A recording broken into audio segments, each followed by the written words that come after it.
I've learned that violence has a sound before it has a shape. That night at Ricci's, I heard it.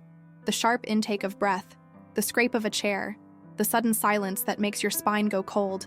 Then his hand was in my hair, jerking my head back so hard I saw stars. Vincent Ricci, the restaurant owner, was screaming about a spilled drink, his whiskey breath hot against my face. I should have been terrified. But what paralyzed me wasn't the pain. It was the man who stood up from table 7, tall, bald, 45 if he was a day, wearing a pinstriped suit that cost more than my year's rent. He didn't rush, didn't shout, he just moved like gravity itself had shifted in his direction. I'd served him twice before and never looked him in the eye. Now I couldn't look away. His name was Marcus Devlin, and I didn't know it yet. But the second his hand closed around Ricci's wrist, my life stopped belonging to me alone. I've learned that violence has a sound before it has a shape. That night at Ricci's, I heard it. The sharp intake of breath, the scrape of a chair, the sudden silence that makes your spine go cold. Then his hand was in my hair, jerking my head back so hard I saw stars. Vincent Ricci, the restaurant owner, was screaming about a spilled drink, his whiskey breath hot against my face. And all I could think was how the red wine looked like blood spreading across the white tablecloth. Beautiful. Almost. Terrible. I should have been terrified. I was. But what paralyzed me wasn't the pain. It was the man who stood up from table 7. Tall, bald, 45 if he was a day, wearing a pinstriped suit that cost more than my year's rent. He didn't rush, didn't shout. He just moved like gravity itself had shifted in his direction. And suddenly, every sound in the restaurant, the jazz from the speakers, the murmur of conversation, the clink of silverware, went silent. I'd served him twice before and never looked him in the eye. Now I couldn't look away. His name was Marcus Devlin, and I didn't know it yet. But the second his hand closed around Ricci's wrist, my life stopped belonging to me alone. That was 3 hours ago. Now I'm standing in the stockroom, trying to stop my hands from shaking, and I can still feel where Ricci grabbed me. My scalp burns. My pride burns worse. 8 months. I've been at Ricci's for 8 months, and I've perfected the art of being invisible. Keep your head down. Smile just enough. Never make eye contact with the men in expensive suits who sit in the back corners and speak in voices too low to hear. Never ask why the restaurant serves 50 people but employs a kitchen staff of 12. Never wonder why certain tables get visited by Vincent himself, why he disappears into his office with men who look like they've never held anything gentler than a weapon. I learned early that curiosity is expensive. I couldn't afford it. But tonight, I made a mistake. I was tired, double shift. My feet aching in heels I bought secondhand, and when I reached to refill the wine glass at table 12, my hand trembled. Just slightly. Just enough. The glass tipped. The wine spilled. And Vincent Ricci, who smiles at customers and terrorizes his staff, came at me like I'd committed murder. I've been grabbed before. My wrist still carries the yellow-green shadow of a bruise I cover with foundation every morning. I know what it feels like to be trapped by hands that don't ask permission. I know the particular helplessness of being small in a world that rewards size, but I've never been grabbed like that. Not in front of a full dining room. Not with such careless cruelty. Like I was a dog who'd soiled the carpet. "You stupid bitch," he hissed. His fingers twisted in my hair, yanking my head back until my throat exposed. "You think I pay you to ruin my tables?" The pain was white hot. Tears sprang to my eyes, and I hated them. Hated my weakness. Hated that everyone was watching and no one would help. In restaurants like this, you don't interfere. You don't see. That's the unspoken rule. I tried to speak, tried to apologize, but my voice came out broken, and that seemed to make him angrier. Then Marcus Devlin stood up. I noticed his hands first, clean, manicured, completely steady as they wrapped around Vincent's wrist. He didn't grab. He simply applied pressure, precise and devastating, until Vincent's grip on my hair loosened and I stumbled backward, free. "Vincent," Marcus said, and his voice was quiet. So quiet I had to strain to hear it over the pounding of my heart. "You're making a scene." Vincent's face went red, then white. He tried to pull away, but Marcus held firm, and I watched something pass between them, some silent communication that made Vincent's bravado crumble into fear. "Mr. Devlin, I didn't," she spilled. "I saw what she spilled. Marcus interrupted. His eyes never left Vincent's face. I also saw what you did, and now everyone here has seen it too. The restaurant was tomb quiet. Even the jazz had stopped. Or maybe I just couldn't hear it anymore over the blood rushing in my ears. Marcus released Vincent's wrist, took one step back, adjusted his cufflinks, a small, deliberate gesture that somehow made him seem more dangerous, not less. She works for me now, Marcus said. Anyone who touches her answers to me.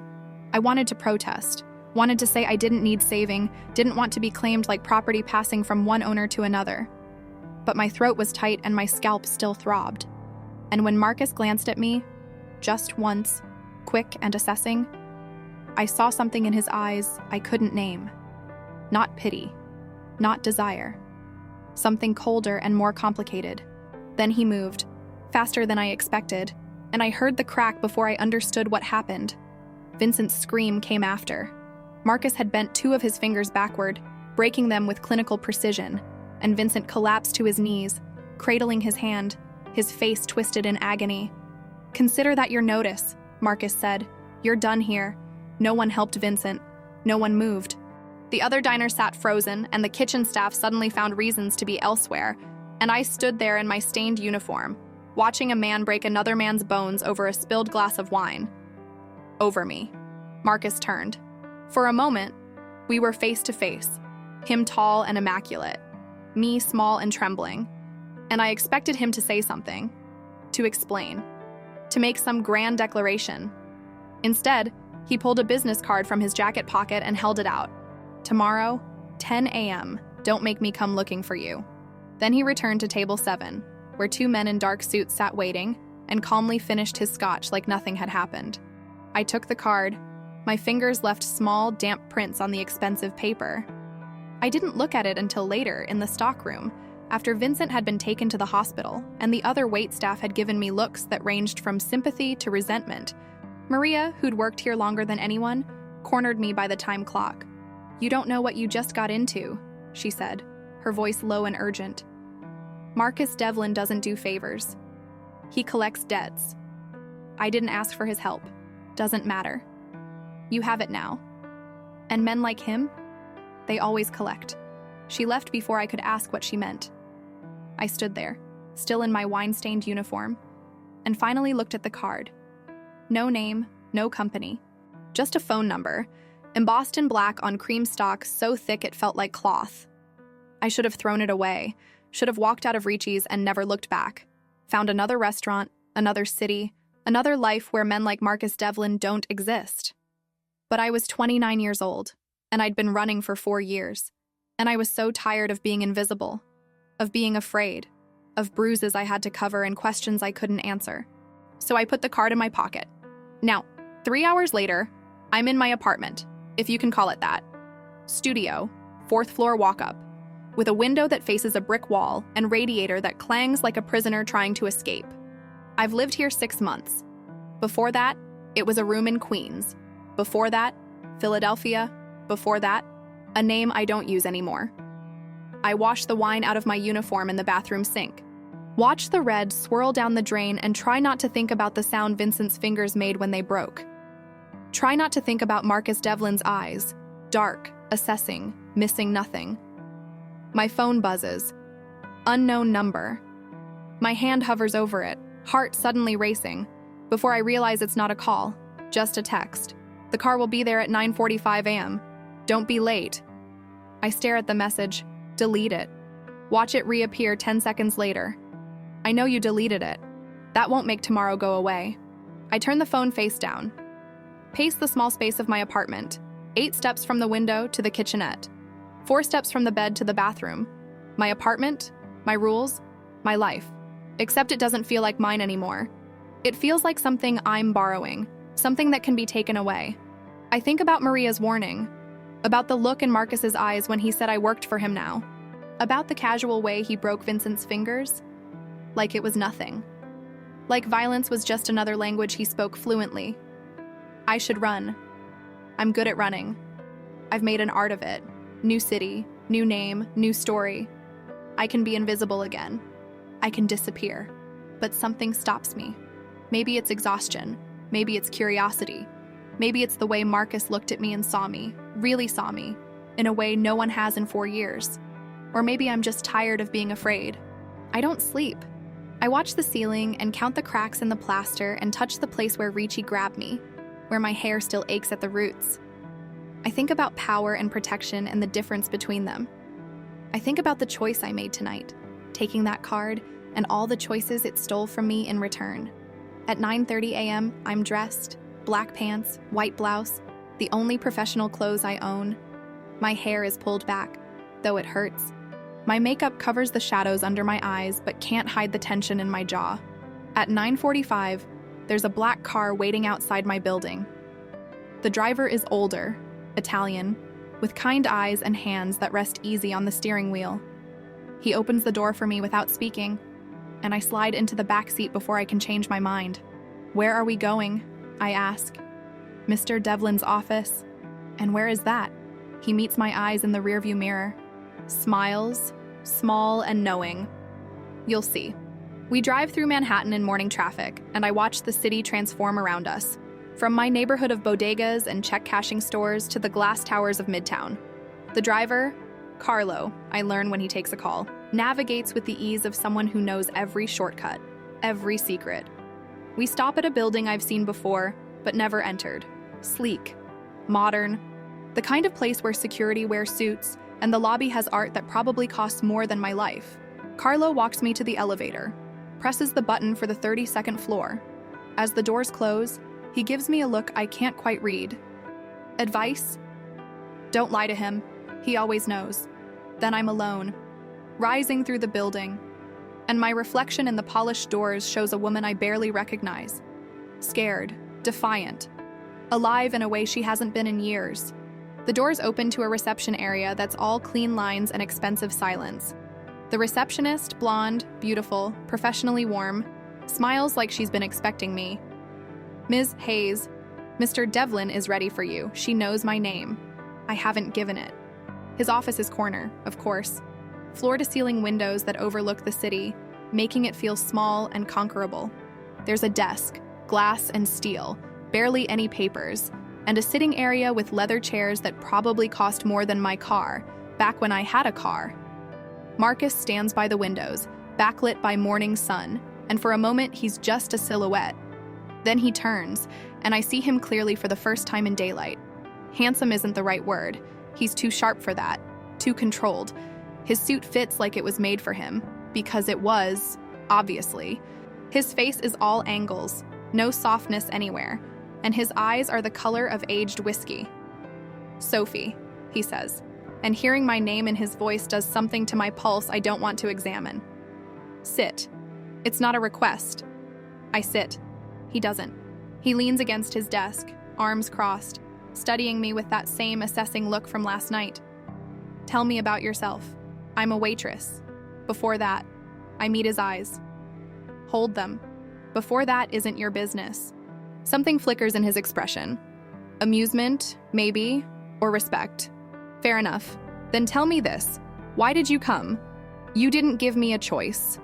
There's always a choice, Sophie.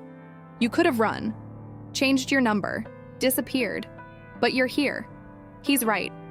And I hate that he's right. I hate that he sees through me so easily, reads the truth I'm trying to hide even from myself. What do you want from me?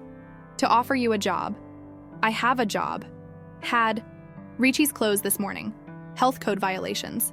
Fascinating what the inspector finds when he looks carefully. My stomach drops. You shut down the restaurant? I removed a problem. Now I'm offering you a solution. Work for me. Personal assistant. Triple your current salary. Better hours. Actual benefits. Why? The question hangs between us. He could lie. Could give me some corporate answer about needing reliable staff. But he doesn't. Because Vincent Ricci put his hands on you in front of 50 people, and 49 of them did nothing. That told me two things. You're in a position where no one protects you, and you're used to it. Those are the kind of circumstances I find useful. Useful. Yes. The honesty is brutal. At least he's not pretending this is charity. At least he's not insulting me with fake concern. And if I say no, then you say no. I'm not Vincent Ricci, Sophie. I don't force women to do anything. He says it calmly, but there's an edge underneath. A warning, maybe, or a promise. I should walk away, should thank him for the offer, and leave and find another restaurant, another city, another life. But I'm tired of running, tired of being invisible.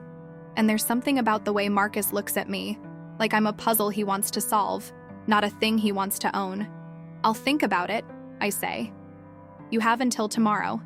I stand, turn toward the door, then stop, because there's a question burning in my throat. Last night, why did you really help me? Marcus is quiet for a long moment.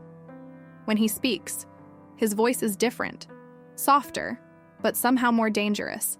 Because I know what it looks like when someone's hiding, and I know what they're usually hiding from. The words hit like a punch. I leave without responding. And in the elevator, my hands are shaking again. Not from fear this time, from something else entirely. That night, I don't go home right away. I walk through the city as the sun sets, thinking about choices and consequences and the difference between protection and possession. I think about 4 years ago, about Daniel and everything I left behind, about the woman I used to be before I learned to disappear. When I finally climb the stairs to my apartment, I notice it immediately. The door is slightly ajar. I always lock it. Always. My phone is in my hand before I think. Marcus's number already pulled up from the text this morning. But I don't call. Instead, I push the door open slowly. Nothing looks disturbed. Nothing obviously missing. But my photos on the bookshelf have been moved. Just slightly. Just enough. Someone has been inside. Someone has touched my things. I check the bathroom, the closet, under the bed. Nothing. But the feeling remains. Violation, invasion, the sick certainty that my small, careful life has been compromised. That's when I see it. On my pillow, a single photograph, face down. My hands shake as I pick it up, turn it over. It's me, 3 years ago, outside my old apartment in Philadelphia. A man's arm around my shoulders, his face cut off by the frame. But I know that arm, know that hand, know the silver watch he always wore. Daniel. And written on the back in neat, blocky letters, "We need to talk." The photograph slips from my fingers, falls to the floor, and I'm back there suddenly, 3 years ago. The night I realized who Daniel really was, what he'd done. The moment I understood that loving him might cost me my life, I thought I'd left that behind. Thought I'd buried it deep enough that it couldn't find me. I was wrong. My phone rings. The number from this morning. Carlo. Ms. Hayes. Mr. Devlin would like to see you immediately. It's 10 p.m. I'm outside your building. I look out the window. The black car is there, headlights on, waiting. I should refuse. Should call the police, though I know they can't help. Should run, even though I'm tired of running. Instead, I grab my coat and the photograph and lock my violated apartment behind me. In the car, Carlo hands me a phone. Marcus's voice comes through clear and cold. Tell me you still think you have a choice about working for me. Someone was in my apartment. I know. That's why you're coming here. We need to talk about Daniel Hartwell. The name hits like ice water. I haven't heard it spoken aloud in 3 years. How do you... Tomorrow at 10 a.m., I told you I wanted to offer you a job. I lied. What I want, Sophie, is to keep you alive. The line goes dead. The car is already moving. And I'm holding a photograph of a ghost, wondering how Marcus Devlin knows the name of a man I've spent 4 years trying to forget. Carlo drives in silence, and I'm grateful for it. My mind is spinning, trying to make sense of how Marcus Devlin knows about Daniel, about Philadelphia, about a life I buried so deep I sometimes convince myself it never happened. The photograph burns in my pocket like evidence, like proof that you can't outrun your past. It just waits, patient and inevitable, until the moment you think you're safe. We don't go to his office. Instead, Carlo pulls up to a building in Tribeca, industrial, converted, the kind of place where artists used to live before money discovered downtown. He walks me to a private elevator, uses a key card, and the doors close on his sympathetic expression. When they open, I'm standing in a loft that shouldn't exist. Exposed brick, 20-foot ceilings, Windows that overlook the Hudson, where the lights of New Jersey shimmer across black water. It's beautiful in a way that makes my chest tight, the kind of space I used to dream about when I was 22 and still believed my art history degree meant something. Marcus stands by those windows, still in his suit despite the hour. He's holding a glass of something amber. There's a second glass waiting on the table. "Drink," he says without turning. "You look like you need it. I should refuse, should demand answers. But my hands are shaking and my apartment still feels violated, and when I pick up the glass, the whiskey burns exactly right going down. This is your home. One of them. Of course, men like Marcus don't have homes. They have properties, assets, places they keep things they want to control." He turns finally, and in this light, with the city behind him, he looks almost human, almost vulnerable. Then he speaks, and the illusion shatters. Daniel Hartwell, born in Boston, 1991, moved to Philadelphia in 2018, worked as a freelance art consultant, which was a convenient cover for money laundering. He stole $2 million from the Calabro family by selling them forged paintings, then disappeared before they realized what he'd done. Each word lands like a stone. I stay silent, frozen, because if I speak, I'll shatter. You met him at a gallery opening in March 2020.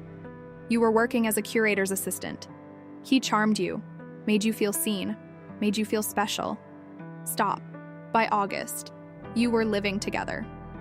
By October, you realized he was using your contacts, your reputation, to launder money through the art world. You confronted him. He convinced you to stay. And then one night in February 2021, you packed a bag and disappeared. My glass is empty. I don't remember drinking it. Marcus refills it without asking. How do you know all this? Because when Vincent Ricci grabbed you, I saw something in your eyes. Recognition. You've been grabbed before. So I looked into who you really are, Sophie Hayes. Except that's not your real name, is it? It's Sophie Brennan. Hearing my old name spoken aloud after 4 years makes me feel like I'm drowning. I sit down hard on the nearest chair, and Marcus crosses the room, moving with that same deliberate grace that makes him seem both predator and protector. Why are you telling me this? Because Daniel Hartwell isn't dead. The Calabros have been looking for him for 4 years, and 2 weeks ago, they found out he had a girlfriend who worked in the art world. A blonde woman with an art history degree who disappeared the same week he did. I don't know where he is. I haven't seen him in 4 years. I believe you. They don't. The fear comes then, cold and absolute. I've been so careful. New name, new city, cash jobs, no social media, no paper trail. I thought I'd been invisible. How did they find me? They didn't. I did. I look up sharply.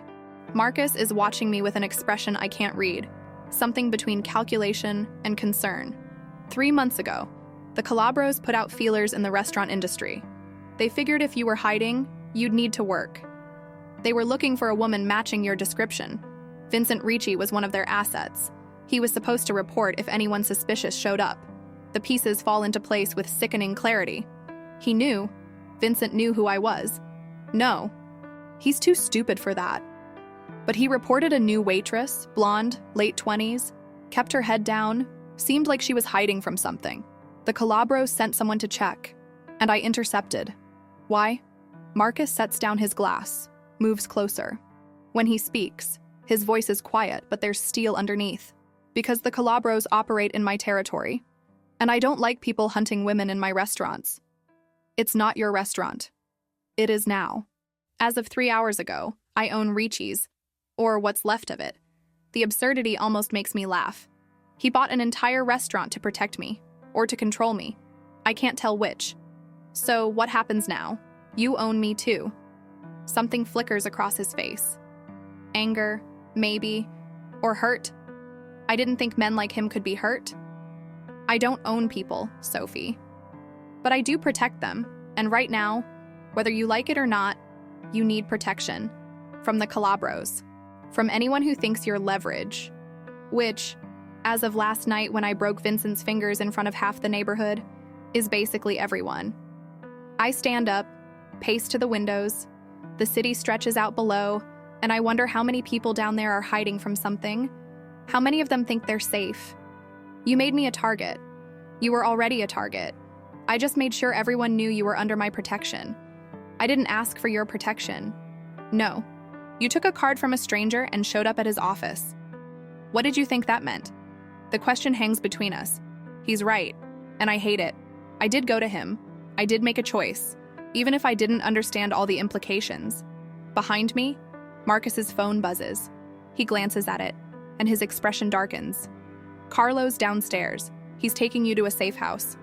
What? No, I'm going home. Your home isn't safe anymore. Someone broke in, left you that photograph. That wasn't the Calabros. They would have taken you.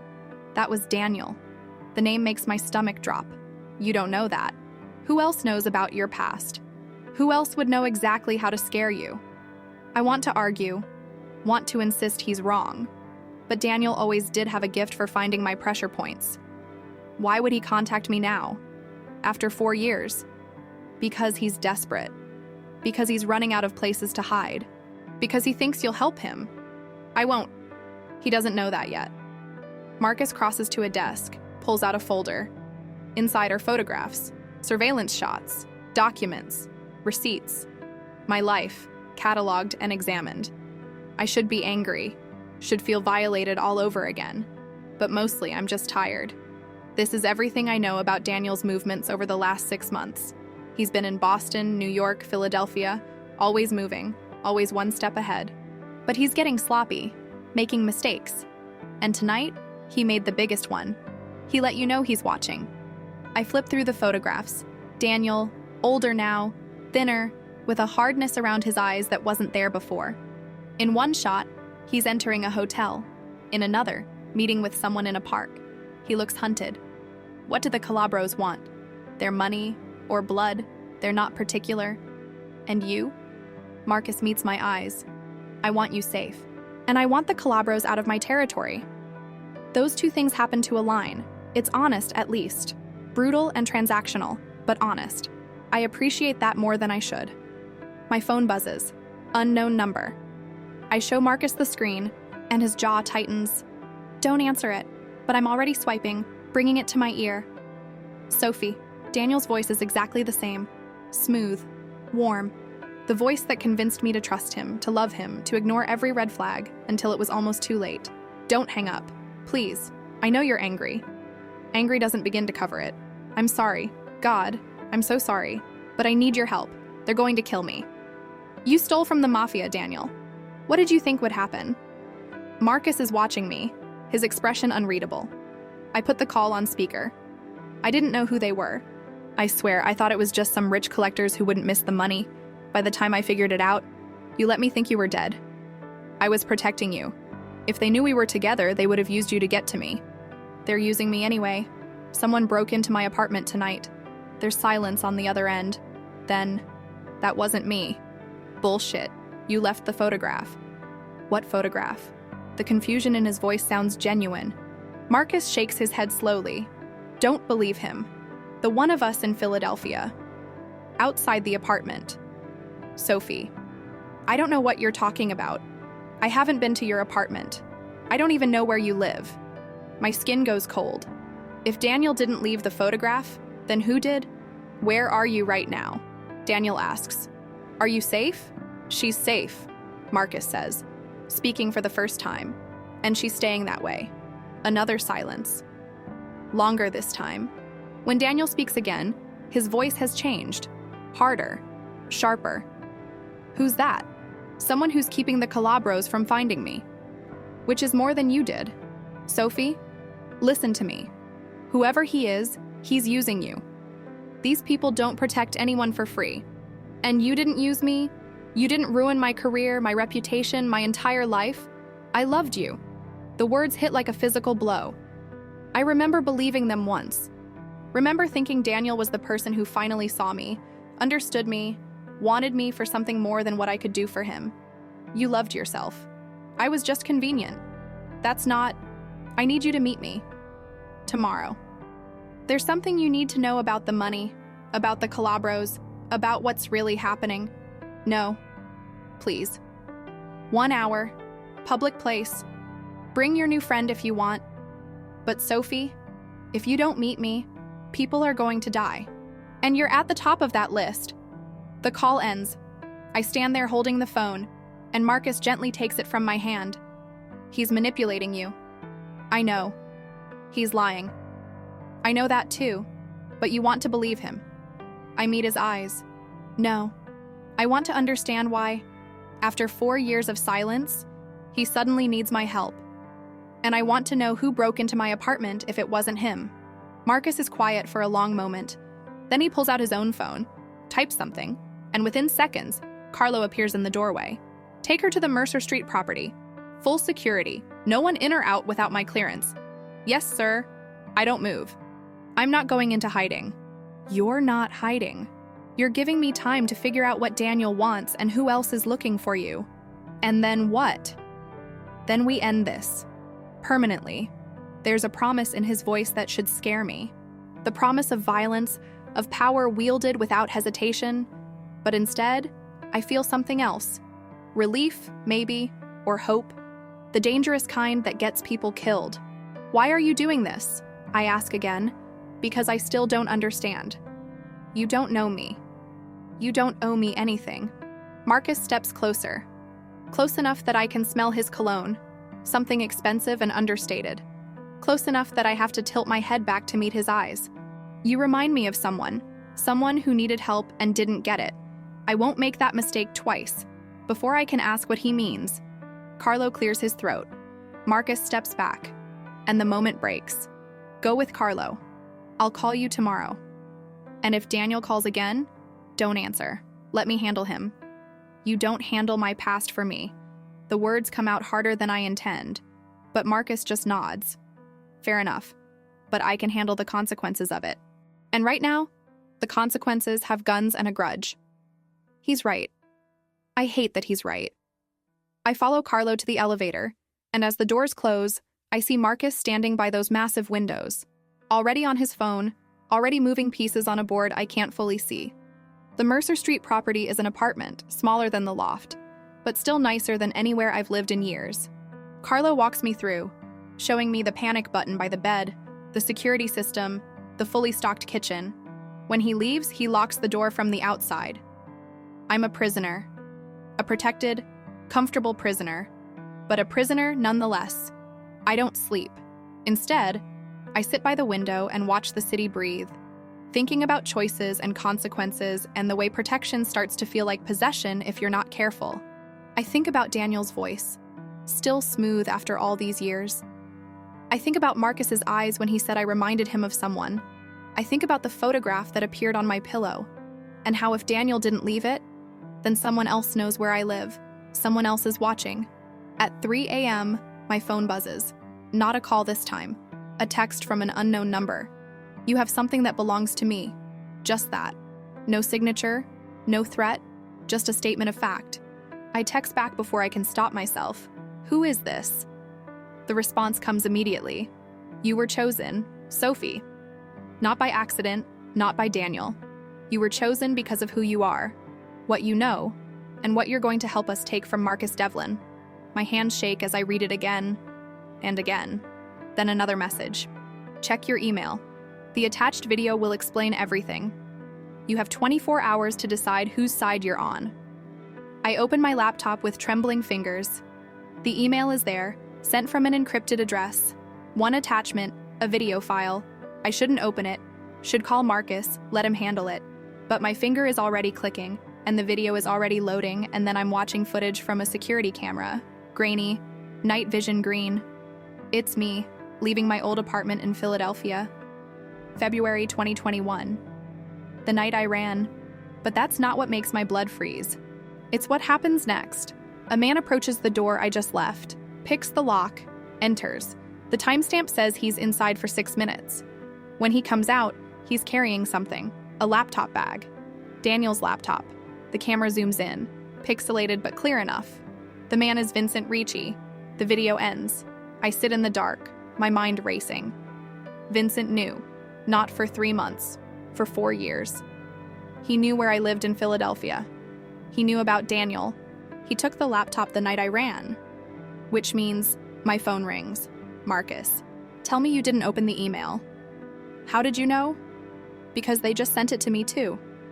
With a message, talk to your pet. She has 24 hours to bring us what we want, or we tell the Calabros exactly where to find her. Marcus. Vincent took Daniel's laptop. The night I left, he was there. I know. I just saw... But that means Vincent was working with whoever sent this. That means this was planned. All of it. Sophie, listen to me. I need you to stay calm. You said Vincent was stupid. You said he was just an asset. I was wrong. 2 words. Simple. Devastating. Who are these people? I don't know yet, but I'm going to find out. Don't leave that apartment. Don't answer any more calls. And Sophie? What? Whatever's on that laptop, whatever they think you know, it's big enough that people have been watching you for 4 years, which means you're not just leverage anymore. You're a target. The call ends. I sit in the expensive apartment with its security system and panic button, and I realize the truth. I was never invisible. I was never safe. I was always being watched, always being used, and now whatever game is being played, I'm standing right in the center of it. My phone buzzes one more time. Another video file. This one is shorter, just 10 seconds. It's me and Marcus. Last night at Ricci's, the moment before Vincent grabbed me. But the angle is wrong. It's not from the security cameras. It's from someone's phone. Someone at the restaurant. Someone watching. Someone who knew exactly what was about to happen.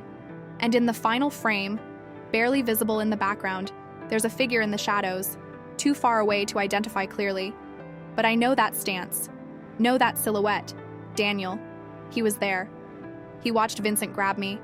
Watched Marcus break Vincent's fingers. Watched me become Marcus Devlin's problem. The message that comes with the video is simple. You were chosen as a message. Sophie. Now deliver it. I don't sleep. How could I? Daniel was there. He watched Vincent grab me. Watched Marcus intervene. Watched me become a pawn in whatever game is being played. And now someone wants me to deliver a message. Except I don't know what the message is or who it's for, or what happens when I refuse to play. The sun rises over Manhattan, turning the buildings gold, and I'm still sitting by the window with my laptop open, staring at that final frame. Daniel in the shadows. Always in the shadows. My phone rings at 7 a.m. Marcus, did you sleep? No.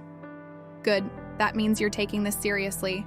His voice is different this morning, sharper, more urgent. In the background, I hear voices, movement, the sound of a city waking up to violence it doesn't know is coming. Where are you? Handling things. Carlo will pick you up in 30 minutes. I'm not leaving this apartment. You said... That was before I knew what we're dealing with. Get dressed. Wear something you can move in. The call ends before I can argue. I stand under the shower and let the hot water try to wash away the fear, but it clings to me like a second skin. I think about Daniel's face in that video, about Vincent picking the lock to my old apartment, about 4 years of carefully constructed invisibility shattered in a single night. I dress in jeans, a black sweater, boots I can run in if I need to. When Carlo arrives, his kind eyes are harder than yesterday, and there's a gun visible under his jacket that wasn't there before. Is Marcus in danger? Everyone's in danger now, Ms. Hayes. We drive through morning traffic. But we're not going to the loft or the office. Instead, Carlo takes me downtown, to a neighborhood I don't recognize. Industrial, quiet, the kind of place where things happen and no one asks questions. The warehouse looks abandoned from the outside. Inside, it's anything but. Men move with purpose through the space. Some I recognize from Marcus's office, others who look like they've never seen the inside of a boardroom. There are computers, surveillance equipment, maps pinned to walls with routes marked in red. This isn't a legitimate operation, this is war preparation. Marcus stands at the center of it all, studying a laptop screen with 2 men I don't know. When he sees me, something in his expression shifts, relief, maybe, or concern. He dismisses the men with a gesture and crosses to me. You look tired. You look like you're planning an invasion. Close. Come with me. He leads me to a back room, quieter, separated from the chaos. There's a table, chairs, and spread across the surface are photographs, crime scene photos, security footage, documents with names I don't recognize, and a few I do. Vincent Ricci was found dead 3 hours ago, Marcus says, His voice flat, single gunshot to the head. Professional, clean. The news should shock me, but I feel nothing. Vincent grabbed me, terrorized me, and apparently had been watching me for 4 years. Whatever he got, he probably deserved. Who killed him? That's the question, isn't it? The Calabros would make it messier. Send a message. This was surgical. Which means someone else wanted him quiet. The people who sent me the video. Exactly. Marcus pulls out a photograph. Vincent's body, slumped in his car, the side of his head destroyed. I look away, but not before I see something else in the frame. A piece of paper on the dashboard. What's that? Marcus hands me a closer shot. It's a note. Handwritten. Just 2 words. She knows. My stomach drops. They think I know something. About Daniel, about the laptop, about whatever Vincent took from your apartment that night. The question is, do you? No. I don't know anything. When I left, I just grabbed clothes, some cash, my passport. I didn't take Daniel's laptop. I didn't even know where he kept it. But Vincent thought you did. Or whoever sent him thought you did. I sink into a chair, my mind racing back to that night in February 4 years ago. I'd come home early from the gallery, found Daniel on the phone speaking rapid Italian, a language I didn't know he spoke. When he saw me, he'd gone pale. We fought. He tried to explain, to justify, but I was already packing, already running. There was a safe, I say slowly, in the bedroom closet. Daniel kept it locked. I never knew what was inside. Did you tell anyone about it? No. I didn't even think about it until now. Marcus exchanges a glance with Carlo, who's appeared in the doorway. Some silent communication passes between them. If Vincent took the laptop and Daniel had information about the safe on it, then whoever has that laptop now knows more about Daniel's operation than the Calabros do, which makes them dangerous, which makes them competition. The distinction matters. I'm learning that in Marcus's world, danger is a constant, but competition is personal. So what happens now? Now we figure out what you supposedly know before someone else decides to ask you less politely than I am. He moves to the door, expects me to follow. I do, but my legs feel unsteady. My mind still stuck on that note. She knows. Back in the main room, Marcus gathers his people. There are 6 of them, 5 men and 1 woman, all watching me with expressions ranging from curiosity to suspicion. This is Sophie, Marcus says. She's under my protection. That means she's under yours. Clear. Nods all around. The woman, dark-haired 30s with a scar along her jawline, studies me with particular intensity. She the one causing all this trouble? The woman asks. She's the one caught in someone else's trouble, Marcus corrects. There's a difference. Is there? The tension is thick enough to taste. Marcus doesn't answer, just pulls up images on a large screen. The video I received. The footage of Vincent at my apartment. Crime scene photos. Someone's been running a long game. They embedded Vincent in our territory, had him watch Sophie for 4 years, and now they've eliminated him before he could talk. That suggests they're either very careful or very scared. Or both, one of the men says. Or both. Marco, I need you to run down Vincent's financials. Find out who paid him. Elena, the scarred woman straightens. Find out everything about Daniel Hartwell's known associates. I want names, locations, connections to organized crime. And the girl? Everyone looks at me. I feel exposed, examined, like evidence at a crime scene. She stays with me. Where I go, she goes. That's a liability, Elena says. That's not your concern. The rebuke is gentle, but absolute. Elena's jaw tightens, but she nods. For the next 2 hours, I watch Marcus work. He's different here. Not the composed businessman from his office, but something sharper, more primal. He asks questions, makes calls, connects dots across a map of the city that reveals territories and alliances I never knew existed. The Calabros control the waterfront. The Russians have Brighton Beach. Marcus's operation sits in the middle, a carefully maintained neutral zone that everyone respects and no one challenges. Until now. They're testing you, Carlo says during a break. Whoever sent that video, they want to see if you'll protect her or cut her loose.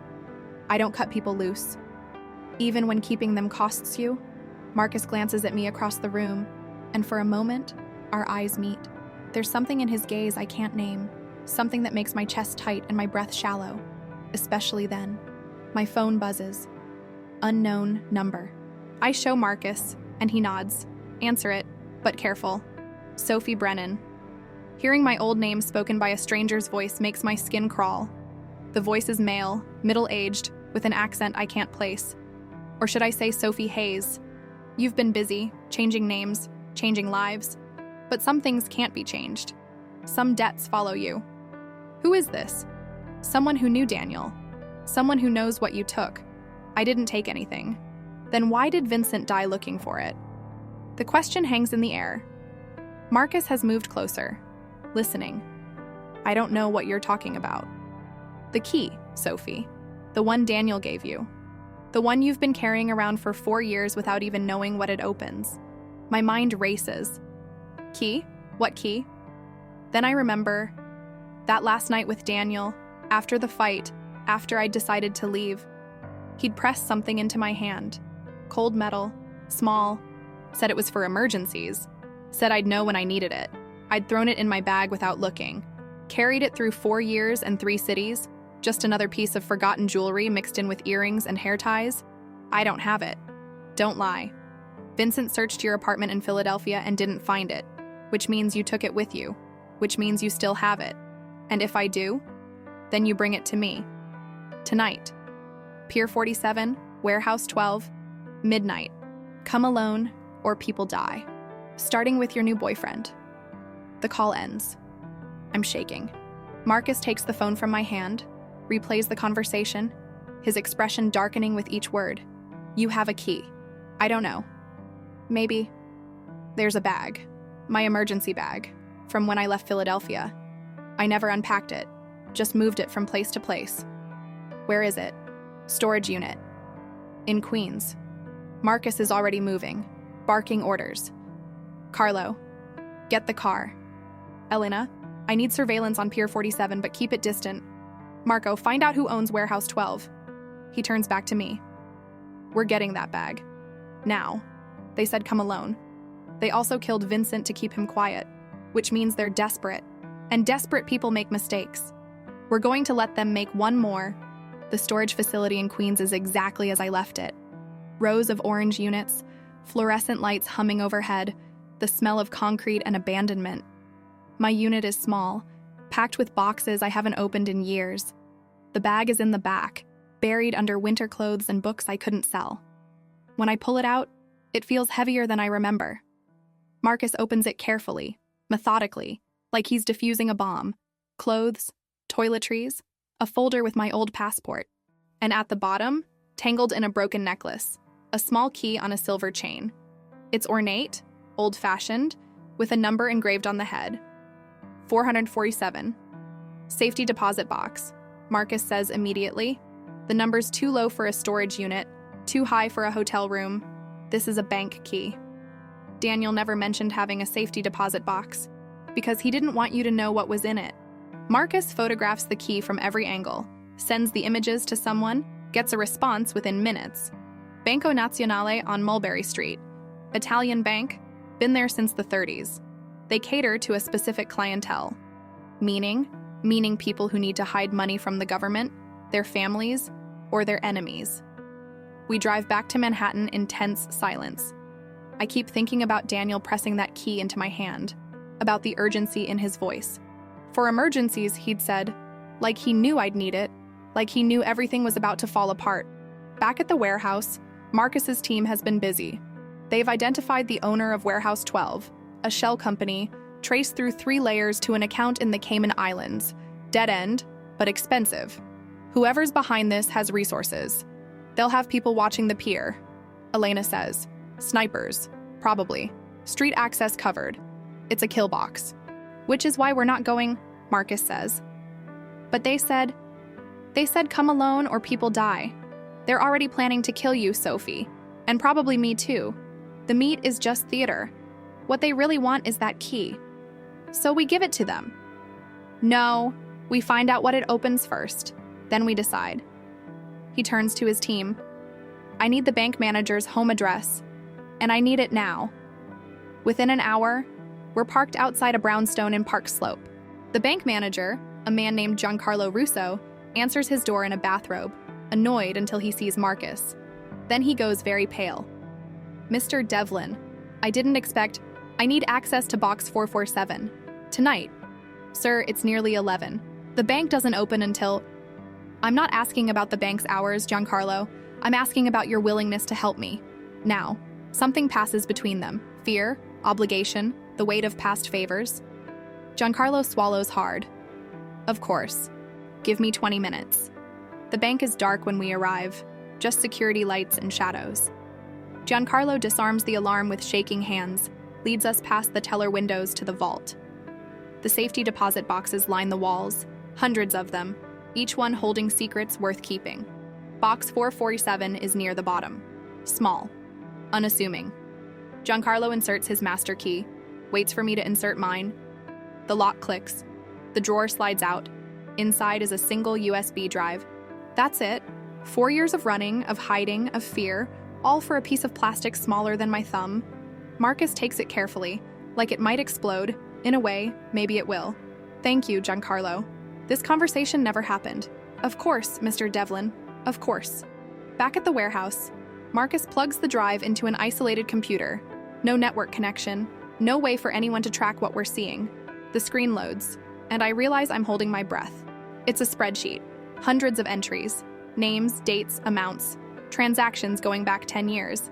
And at the top of the document, Calabro family ledger, internal use only. Jesus, Carlo breathes. Daniel didn't just steal their money. He stole their books. Every transaction, every payoff, every dirty cop and corrupt politician. Marcus says quietly, this is everything. This is how you destroy an entire organization, or how you get yourself killed trying. I'm staring at the names scrolling past. Some I recognize from the news. Others are obviously code names. But there's one that makes my blood freeze. Vincent Ricci, listed as an asset, with payments going back 7 years. But that's not what stops my heart. It's the name 3 lines below his. Marcus Devlin. The room goes silent. Everyone's staring at the screen. At Marcus's name, at the notation beside it. Asset, under surveillance, potential threat. I turn to look at him, and his face is stone. Completely unreadable. Marcus, everyone out. Sir, we should... Out, now.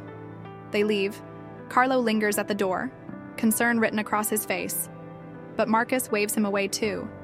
Then it's just us, standing in front of a computer screen that says he's been under surveillance by the Calabro family. That he's a potential threat. You're in their ledger. I know. How long have you known? I suspected. There are only so many Italian banks that cater to our world. When I heard about the key, I knew what Daniel must have stolen. And you didn't tell me. Because you would have run. And Sophie, if you run now, you're dead. We're both dead. The truth of it settles over me like ice water. This isn't about protecting me anymore. This is about survival. His and mine. What does it mean that you're in there? It means the Calabros have been watching me, documenting my operations, waiting for an excuse to move into my territory. And now, with Vincent dead and this drive missing, they know someone has it. They'll assume it's me. Is that bad? He almost laughs. It's war, Sophie. The kind where the only way out is through. My phone buzzes. It's past midnight. The meet at the pier has come and gone. The message is simple. Wrong choice. Now everyone pays. Then another buzz. A photograph. It's the front of Marcus's Tribeca loft. The windows I stood by last night, thinking I was safe. And spray-painted across the brick in red. 24 hours. They know where you live. They know where everyone lives. That's the point. Marcus sits down heavily, and for the first time since I've known him, he looks tired. Human. Breakable. I'm sorry. I didn't mean for you to get caught up in this. You didn't catch me. I was already caught. You just pulled back the curtain. He looks at me then. Really looks at me, and something passes between us. Understanding, maybe, or recognition. 2 people who've been hiding from different things, suddenly exposed together. We have 24 hours, he says. We need to figure out who wants this drive badly enough to start a war over it. It's not the Calabros. If it were the Calabros, we'd already be dead. No, this is someone else. Someone who wants to use this information against them, which makes them either very brave or very stupid. Or both. Or both. He pulls out his phone, starts making calls. I walk to the window, look out at the city that suddenly feels hostile and strange. Somewhere out there, Daniel is hiding. Someone is watching, and I'm standing in a warehouse with a man I barely know, holding information that could destroy an empire. My phone buzzes again, but this time, it's not a photo, it's a video. I open it with trembling hands. It's security footage, time-stamped 3 hours ago. Location, Banco Nazionale, Mulberry Street, and in the frame, clear as day, is me and Marcus entering the bank with Giancarlo Russo. The message that follows is simple. We know what you took. We know what it means. And now we know you won't give it up easily. So we're taking something of yours instead. Check your email. I open my laptop. The email is there. No text, just an attachment. Another video. This one is live. It shows a woman bound to a chair, tape over her mouth, eyes wide with terror. Behind her stands a man in a ski mask. But I recognize the woman. It's Elena, Marcus's second-in-command, the one who questioned whether I was worth protecting. The masked man speaks directly to the camera. You have 12 hours to bring us the drive. Pier 47, Warehouse 12, noon tomorrow. Come alone, both of you. Or we start sending her back in pieces. The video ends. Marcus has gone very still beside me. When he speaks, his voice is ice. They took her from my building. While we were at the bank, they took her from my own goddamn building. What do we do? He looks at me. And in his eyes, I see something I haven't seen before. Not calculation, not control, but fury, raw and absolute. We give them exactly what they want. And then we burn their whole operation to the ground. Marcus doesn't sleep either. We spend the night in the warehouse, surrounded by his people who appear one by one as word spreads. Elena's been taken. The woman with the scar who questioned my worth is now a hostage because of me, and the guilt sits in my chest like a stone. But Marcus doesn't blame me. That's what surprises me most. He moves through the space with focused intensity, making calls, studying maps, planning something I can't quite see yet. Around 4 a.m., he finds me by the window, staring at the city as it starts to wake. You should rest. So should you. I will. When Elena's safe, he stands beside me, close enough that I can feel the heat of him. And for a moment, we're just two people watching dawn break over Manhattan. It's strange how crisis makes intimacy possible, how shared danger strips away the pretense. Tell me about her. Elena. Marcus is quiet for a long moment. When he speaks, his voice is softer than I've heard it. She was 17 when I found her. Her father sold her to pay his debts, not to the Calabros, to someone worse. I bought her out, gave her a choice. She chose to stay, to fight. You saved her. I gave her the tools to save herself. There's a difference. The distinction matters to him. I'm learning that Marcus Devlin doesn't see himself as a savior. He sees himself as someone who evens the scales when they're tipped too far. It's a fine line between justice and vengeance, and he walks it without apology. Why do you do this? I ask. The protection, the territory, all of it. You could have gone legitimate, built something clean.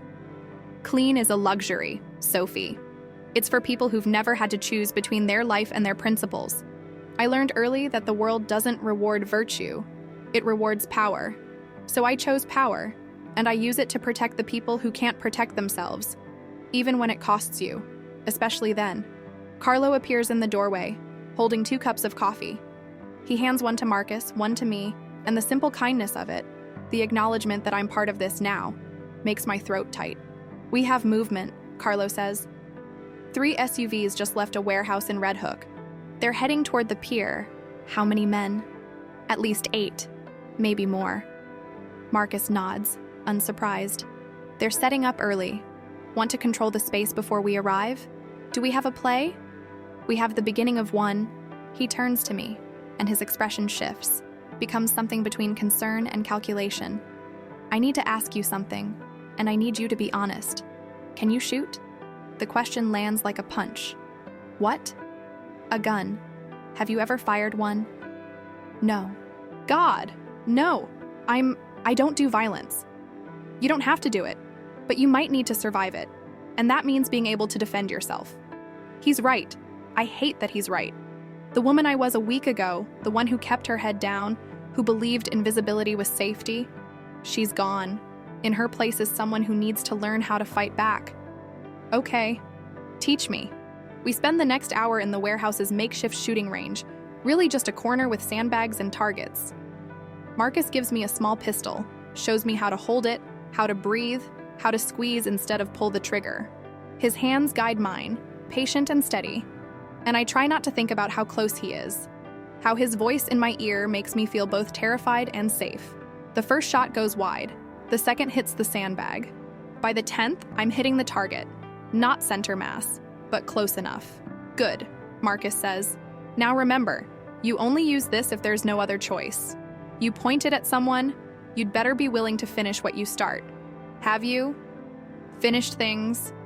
The question hangs between us. He doesn't answer, just ejects the magazine, checks the chamber, hands me the weapon. Keep it on you. Safety on unless you need it. And Sophie, if something happens today, if things go wrong, you run. You don't try to help, you don't try to be brave. You run and you call the number Carlo gave you. What number? He pulls out a card, hands it to me. On it is a single phone number, nothing else. FBI, Special Agent Rebecca Morrison. She's been investigating the Calabros for 3 years. If I go down, you give her the drive and you tell her everything. You're planning for the worst. I'm planning for every possibility. That's how you stay alive. At 11 a.m., we leave for the pier. Marcus drives, a black Mercedes, bulletproof glass, probably armored underneath, though he doesn't say. Carlo follows in a second car with 2 other men whose names I don't know. We look like a funeral procession, and maybe we are. The pier is industrial, abandoned, the kind of place where the city stops pretending to be civilized. Warehouse 12 sits at the end, surrounded by rusted shipping containers and broken pavement. There are no other cars visible, but I know they're here. Watching, waiting. Marcus parks 50 yards out, kills the engine. For a moment, neither of us moves. 3 rules, he says finally.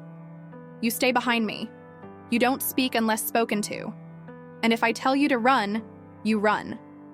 Understand? Yes. Say it back. Stay behind you. Don't speak. Run if you tell me to. Good. He reaches across, squeezes my hand once, brief, human, vulnerable. Then the mask drops back into place, and he's Marcus Devlin again. Untouchable. Dangerous. We walk toward the warehouse, and I feel eyes tracking our movement. My hand is in my jacket pocket, fingers wrapped around the pistol Marcus gave me. The weight of it is foreign and terrifying and somehow reassuring.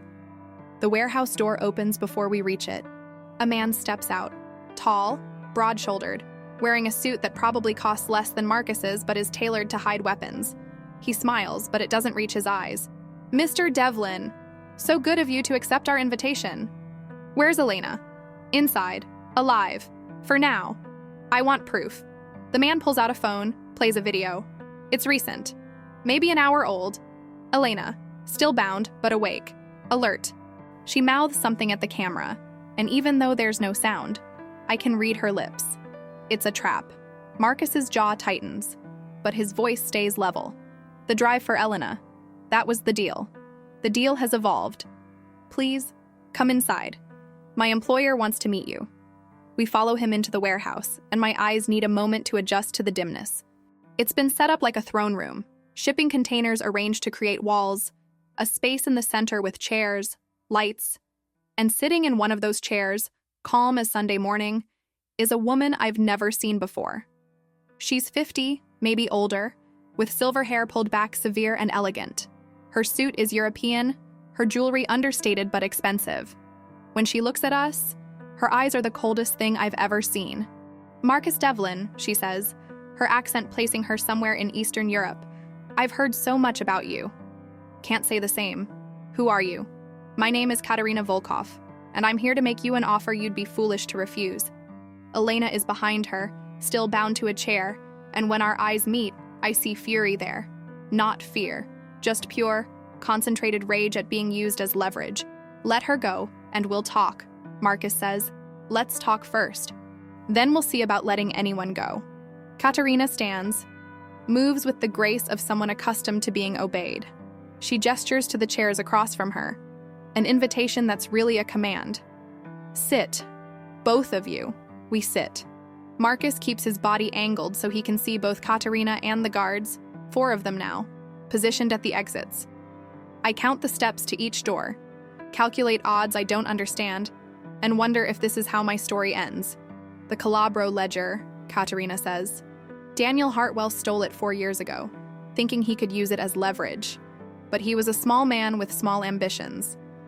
He didn't understand what he'd really taken. And you do. I understand that the Calabros have been moving into territories they don't own, using information from that ledger to compromise officials, eliminate competition, expand their empire. They've become too powerful, too bold. Someone needs to stop them. And that someone is you? That someone is us. If you're smart. She pulls out a tablet, brings up documents I recognize, the same ledger we found on Daniel's drive. But she's annotated it, cross-referenced names, built connections between the Calabros and half a dozen other organizations. With this information, properly deployed, we can destroy the Calabro family, cut off their supply lines, expose their political connections, turn their allies against them. But it requires someone with local knowledge, someone with territory to consolidate after they fall. Marcus leans back, studying her. You want me to help you start a war? I want you to help me end one. The Calabros have been bleeding this city for decades.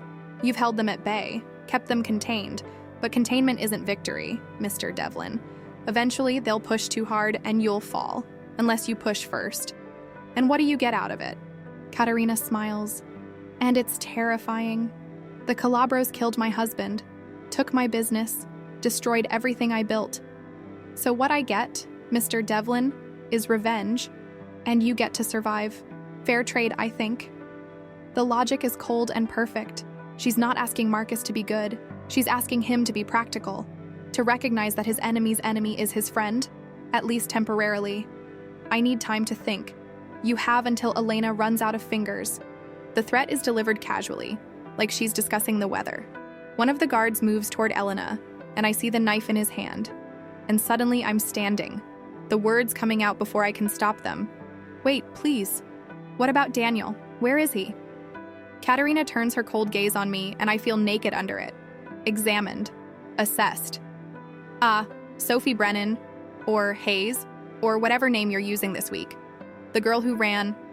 I'm not a girl. I'm a woman who survived. Something flickers in her expression. Not warmth, but acknowledgement. Fair distinction.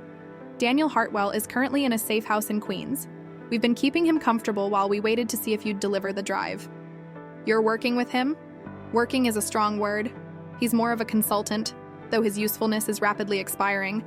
The casual cruelty of it, the way she talks about Daniel like he's a resource to be depleted, should shock me.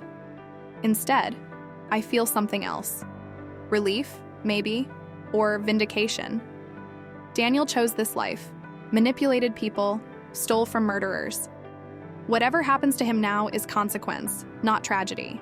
So your offer is, we give you the drive, you let Elena go, and we help you destroy the Calabros?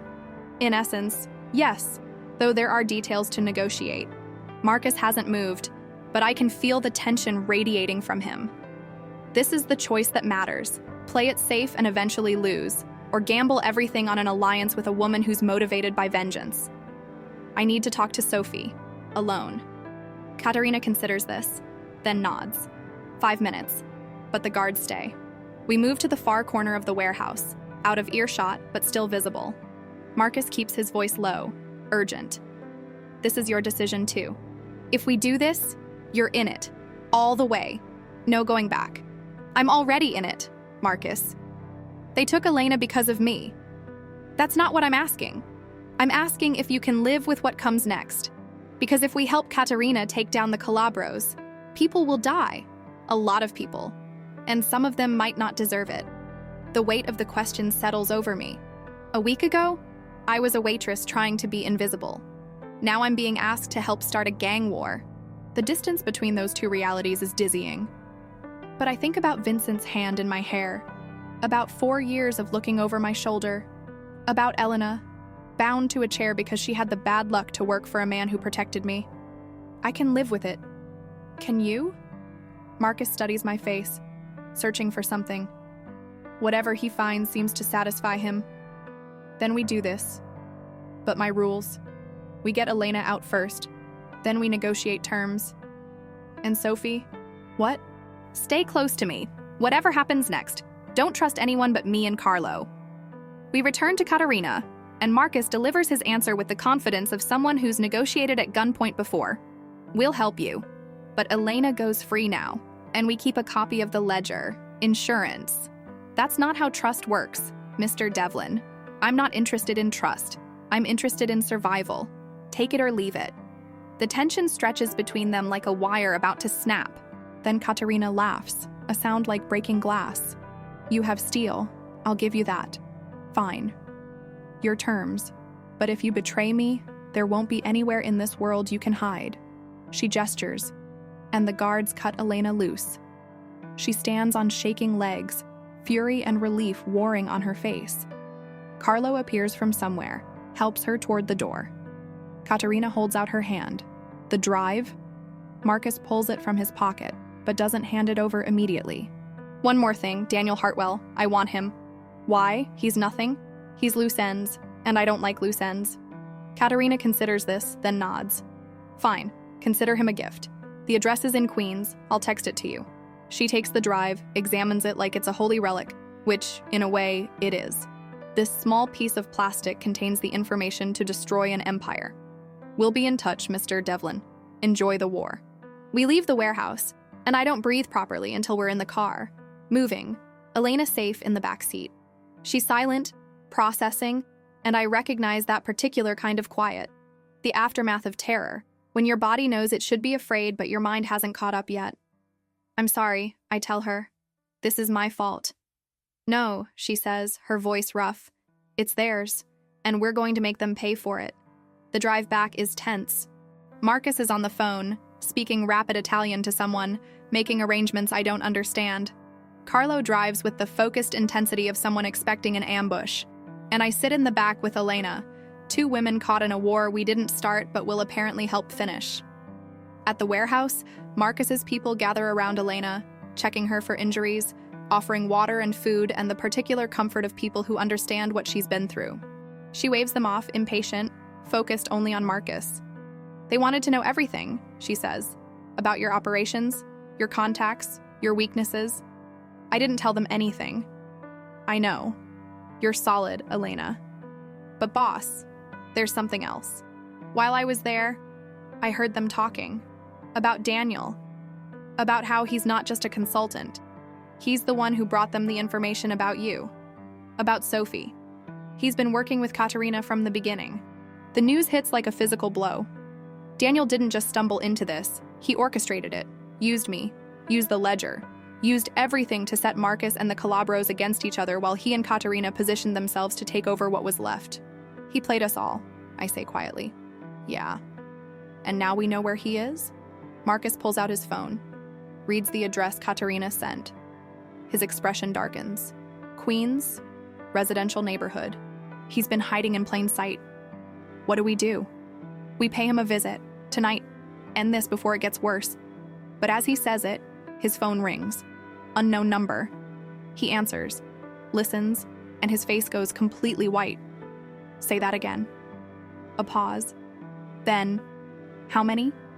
Another pause. Christ. Okay, I'm on my way.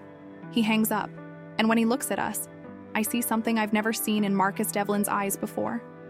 Fear. The Calabros just hit 3 of my businesses simultaneously. They know about the ledger, they know we have it, and they've declared open war. How did they find out so fast? Because someone told them. He pulls up a photo on his phone, shows it to us. It's security footage from one of his clubs, time-stamped 20 minutes ago. And standing at the bar, watching the place burn, is Daniel Hartwell. Not hiding in Queens, not in Katerina's safe house. Free. And working with everyone. He's playing all sides, Carlo says. Katerina, the Calabros, us. He's trying to trigger a war and survive the aftermath. Then we don't let him survive, Marcus says, his voice cold as death. Sophie. He turns to me, and I know what he's going to say before he says it. I need to know right now. When we find Daniel, can you watch me kill him? The question is brutal, honest. He's not asking if I approve. He's asking if I can bear witness to the man I once loved being executed. I think about the key Daniel gave me, the ledger he stole, 4 years of running, Elena's bruised wrists, Marcus's businesses burning. Yes, I say, I can watch. Because whatever I felt for Daniel died 4 years ago. What's left is just settling accounts.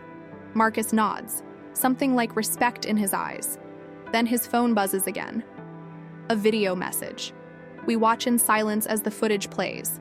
It's Daniel standing in front of what looks like a warehouse. He's smiling, that same charming smile that made me fall in love with him once upon a time. Hello, Sophie. Hello, Marcus. I hope you're enjoying the chaos.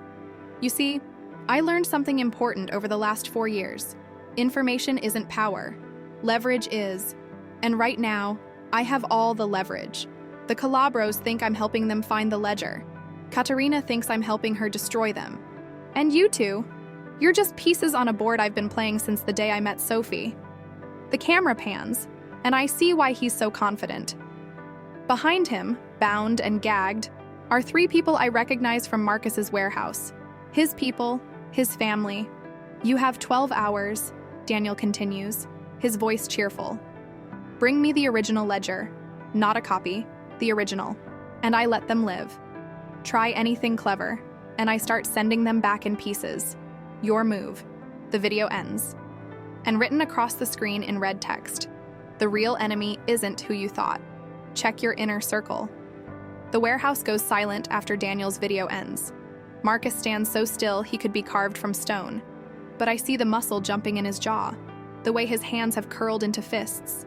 Around us, his remaining people wait for orders, for direction, for their leader to tell them how to survive what's coming. But Marcus is looking at me. Only at me. I need to tell you something, he says quietly. Something I should have told you days ago. The air feels too thin suddenly, too sharp. 4 years ago, when Daniel stole from the Calabros, I was the one who brokered the art deal. I didn't know the paintings were forged.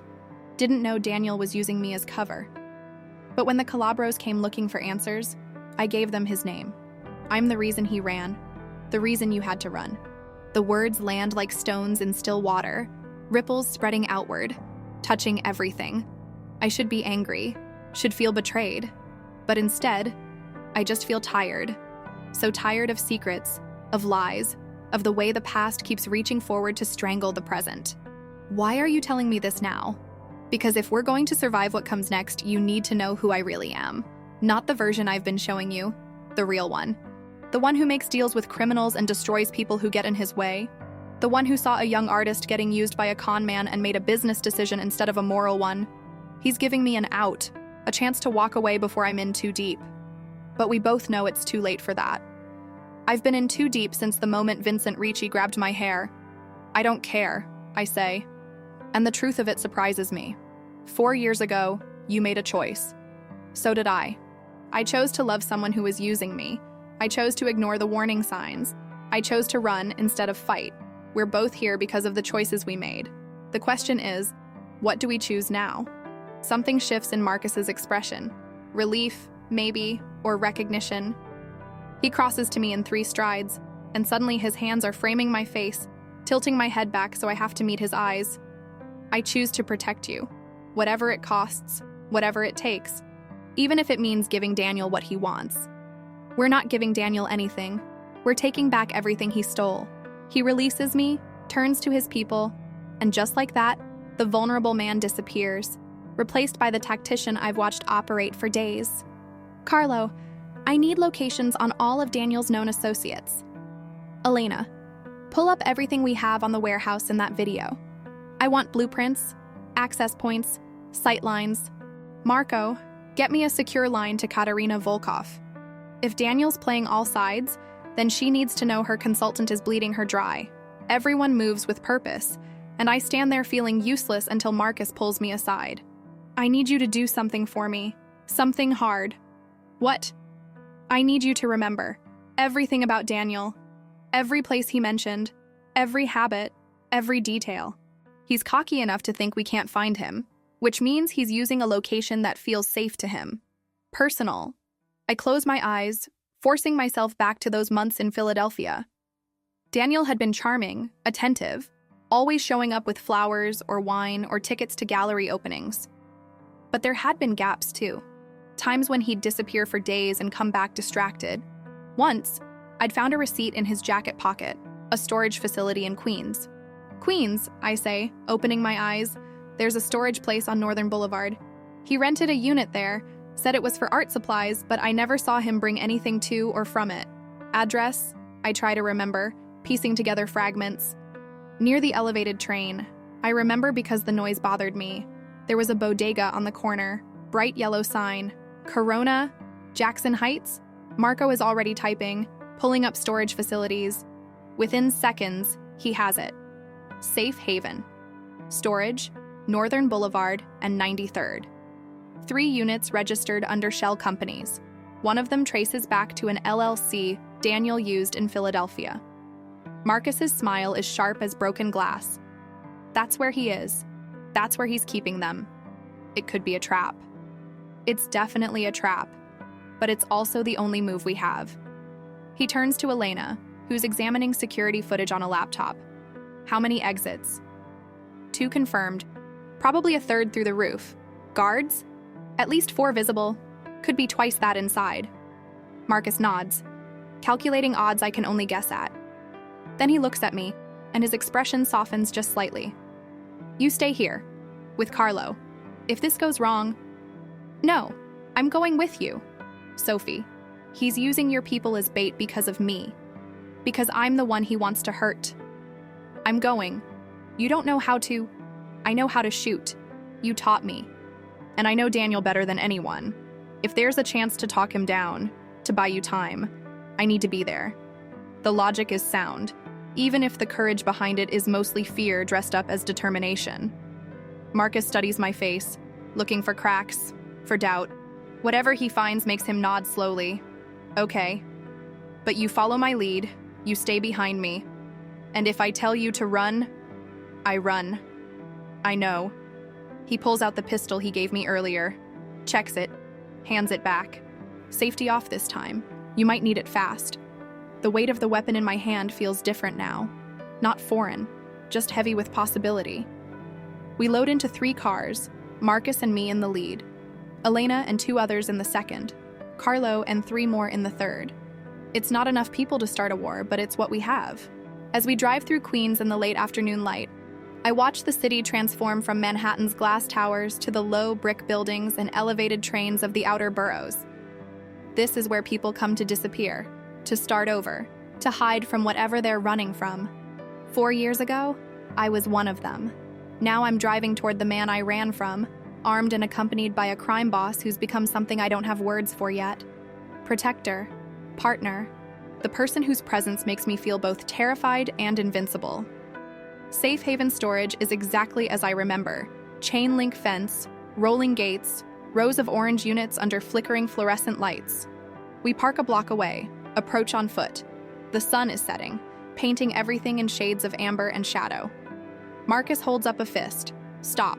Everyone freezes. He's seen something I haven't, and when he points, I see it too. A man on the roof. Sniper position. Professional stance. They knew we'd come, Elena whispers. Of course they did. Daniel's been planning this since he stole that ledger. Marcus pulls out his phone, dials a number. When someone answers, he speaks in Italian, rapid, urgent. I don't understand the words, but I understand the tone. He's calling in favors, moving pieces, preparing for war. When he hangs up, his expression is grim. We have 20 minutes before the Calabros arrive. Katerina told them where we are. She betrayed us. She's playing the same game as Daniel. Everyone against everyone. Last one standing wins. The realization settles over me like ice water. There are no allies here. Just temporary alignments and permanent self-interest. We're walking into a warehouse where Daniel has hostages, surrounded by enemies, with a ticking clock and no good options. We could leave, I say, let them all destroy each other, and abandon 3 people who trusted me to protect them? No, we finish this. Now, he moves forward, and I follow because that's what you do when someone is willing to die for principle in a world without principles. We reach the fence, and Marco cuts through the chain link with bolt cutters that appear from nowhere. The sniper on the roof hasn't moved, which means he hasn't seen us, or he's waiting. Inside, the storage facility is a maze of corrugated metal and concrete. Marcus navigates it like he's memorized the layout, and maybe he has. We reach Unit 47, Daniel's unit, and find the door half open. An invitation. A dare. Marcus signals. Elena and 2 others go around back. Carlo and 1 other secure the exits. He and I go in. This is insane. This is suicide. But I'm moving forward anyway. The pistol in my hand, Marcus is back in front of me, and somewhere in this metal labyrinth, Daniel is waiting. The unit is larger than it looks from outside, and it's been converted into something between a command center and a bunker. Computers, surveillance equipment, supplies. And in the center, bound to chairs with hoods over their heads, are 3 people. Daniel stands behind them, looking older and more tired than in the video. When he sees us, he smiles that same charming smile, and I feel nothing. Not anger, not love, just a distant curiosity about how I ever fell for it. Sophie. Marcus. Right on time. Let them go, Daniel. In a minute. First, we need to talk about the future. About how this ends without everyone dying. It ends with you giving up, Marcus says calmly. There's no other option. See, that's where you're wrong. I have options. Lots of them. For instance, I could call the Calabros right now. Tell them you're here. Or I could call the FBI. Tell them about every illegal operation Marcus Devlin runs. Or, and this is my favorite, I could just disappear again, and you'll never know which hostage I killed on my way out. He's enjoying this.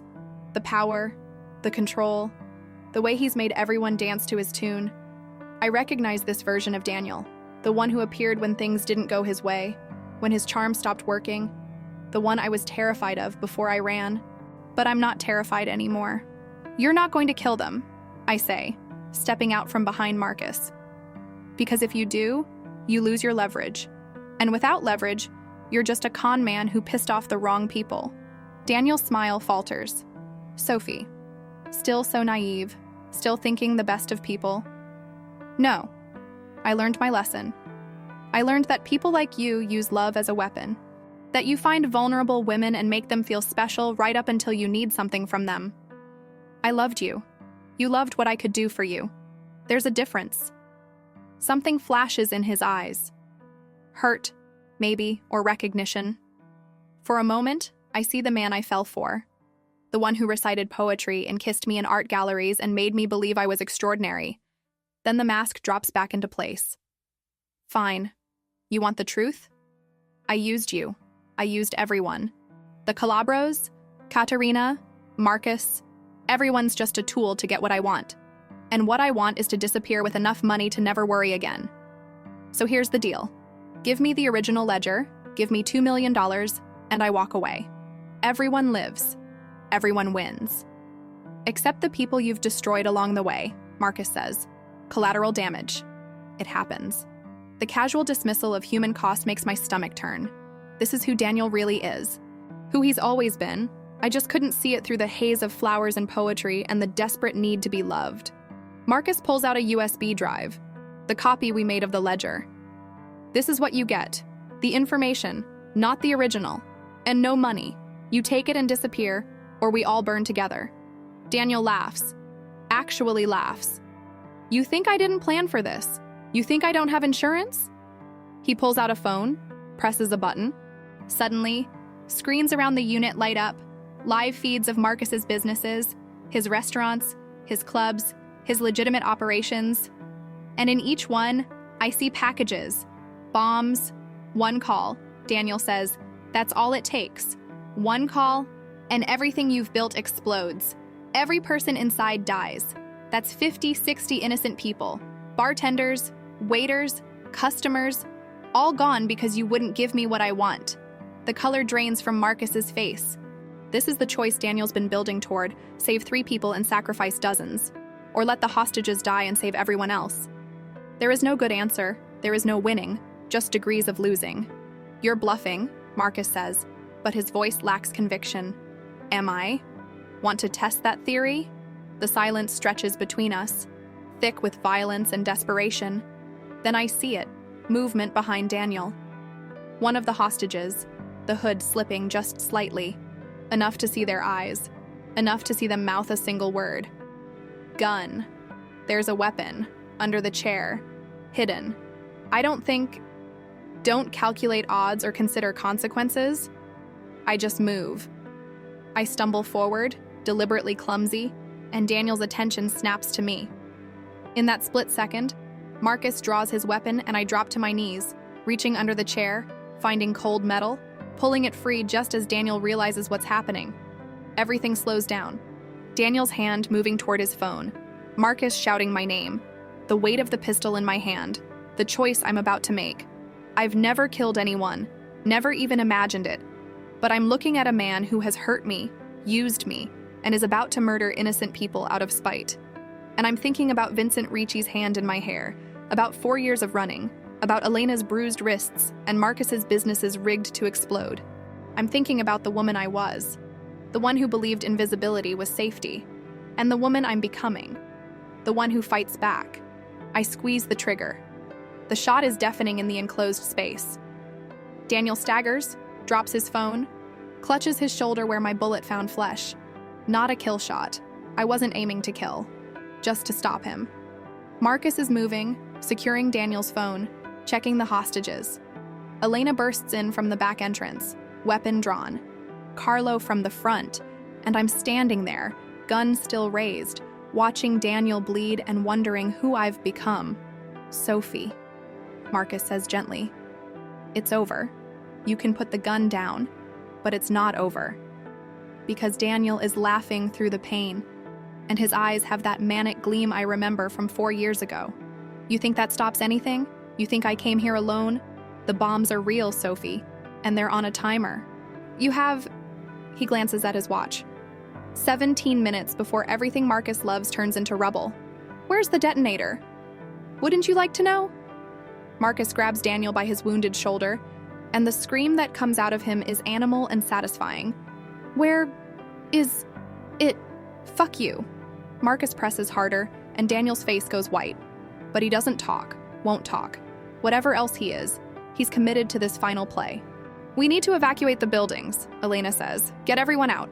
Not enough time. Even if we call it in now, some places won't clear fast enough. The math is brutal. Simple. Impossible. Then my phone rings. Unknown number. I answer without thinking. Mrs. Brennan, this is Special Agent Rebecca Morrison, FBI. I'm told you have information about a terrorist threat in Manhattan. I look at Marcus, confused. He nods. Trust her. There are bombs. In multiple locations. We have less than 20 minutes. We know. We've been tracking Daniel Hartwell for 6 months. Had him under surveillance. We have teams moving to every location now. But Sophie, there's something you need to know about Marcus Devlin.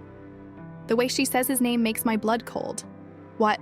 He's been working with us for 3 years, undercover, helping us build a case against the Calabros. Everything he's done, every risk he's taken, it's been to bring them down from the inside. The revelation hits like a freight train. Marcus, watching me, sees the moment I understand, sees the pieces falling into place, the way he always seemed one step ahead, the way he knew so much about everyone, the calculated risks that felt too precise to be instinct. You're FBI? Not FBI, just helping them. In exchange for immunity, for a chance to go legitimate. You didn't tell me. I couldn't. If anyone knew, if Daniel or the Calabros or Katerina knew, I'd be dead. Everyone I protect would be dead. The betrayal should hurt, should feel like violation. But instead, I understand. We've both been hiding who we really are. Both trying to survive in a world that doesn't reward honesty. The bombs. Agent Morrison says through the phone. We need Daniel to give us the deactivation codes. Now. Marcus pulls Daniel up by his collar, and there's no gentleness anymore, just cold fury. You're going to stop those bombs, or I'm going to make sure you live long enough to see everyone you've killed haunt you forever. Make me. Marcus pulls out his own phone, brings up footage. It's a house, suburban, quiet. And in the yard, a woman and a little girl are playing. Your sister, Marcus says quietly. And your niece. The family you've been sending money to anonymously for 4 years. The reason you need the cash so badly? I found them, Daniel.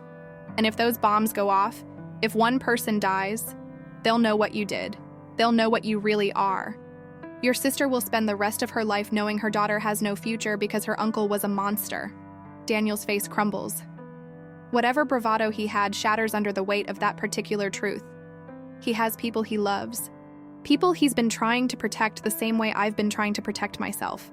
We're all just running from different things. The code is 4447, he whispers. Red wire first, blue second. You have to do them in order or they'll trigger anyway. Agent Morrison is already relaying the information. I can hear shouting on her end, orders being given, people moving. We wait in terrible silence, counting down seconds that feel like hours. Then, we've got them. All 6 locations secured. Bombs disarmed. No casualties. The relief is physical. Overwhelming. I sit down hard on the concrete floor, still holding the gun, still trying to process everything. Marcus releases Daniel, who collapses into a heap. Carlo zip-ties his hands while Elena calls for medical. The hostages are freed, shaken but alive, and suddenly the unit is full of FBI agents in tactical gear, securing the scene, reading rights, taking statements. Agent Morrison appears, mid-40s, sharp eyes, the kind of woman who's seen everything and is impressed by nothing. She looks at me, at Marcus, at the mess we've made. Well, this is complicated. That's one word for it, Marcus says. We'll need statements from both of you, detailed ones. And Ms. Brennan or Hayes or whatever you're calling yourself, I'm going to need that ledger. All copies. It's evidence now. I look at Marcus and he nods. We hand over the USB drives, the original everything. 4 years of running. And it ends with me giving my pass to an FBI agent in a storage unit in Queens. What happens to Daniel? He'll be charged with extortion, attempted murder, domestic terrorism. He's looking at life, minimum. Good, I say, and mean it. The agents take Daniel away, and he doesn't look at me as he passes. Doesn't apologize or curse or make any final dramatic gesture. He just walks out flanked by federal agents, and I feel nothing but relief that this particular chapter is finally closed. Marcus and I give our statements separately. It takes hours. By the time we emerge from the FBI's mobile command unit, it's past midnight, and Queens is quiet in that particular way cities get when the drama is over and everyone's trying to pretend they didn't see anything. So, I say, as we walk to Carlo's car, FBI informant, that's quite a secret. I'm sorry I didn't tell you. Are you? Or are you sorry you had to? He stops walking, turns to face me. Both. I wanted to protect you, but I also needed to protect the case. 3 years of work, Sophie. 3 years of risking my life to build something that could take down the Calabros for good. And now? Now we wait. The ledger gives them everything they need. Within a week, maybe 2, they'll move. Arrests, raids, the whole thing. And when it's over, I'm out. Clean. Legitimate. Just like that. Just like that. Agent Morrison promised. I deliver the Calabros. I get immunity for everything. A chance to start over. It sounds too easy. Too clean. But standing here in the fluorescent glow of a Queens streetlight, I want to believe it. Want to believe that people can change, that the past doesn't have to define the future, that 2 broken people can find something whole together. What about us? The question hangs between us, heavy with possibility. That depends, Marcus says. Can you be with someone who's killed people? Who's done terrible things for what he thought were good reasons? Can you be with someone who shot her ex-boyfriend and doesn't regret it? He laughs, and the sound is warm and genuine and human. Yeah, I think I can. He kisses me then. And it's nothing like the kisses I shared with Daniel. Those were about need and desperation and the fear of being alone. This is different. Solid, real. The kind of kiss that promises complicated futures and difficult choices and the particular strength that comes from choosing each other anyway. We break apart, and Carlo is waiting by the car, pretending he didn't see anything.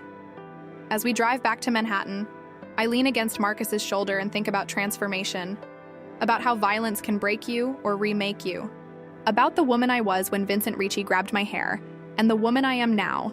I'm not saved, I'm not redeemed, but I'm awake. Finally, completely awake to who I am and what I'm capable of. My phone buzzes. Email from an unknown address. Against my better judgment, I open it. It's a video file, no message, just the file. I press play. The footage is grainy, security camera quality. It shows the storage unit from an angle I didn't see, a hidden camera Daniel must have installed.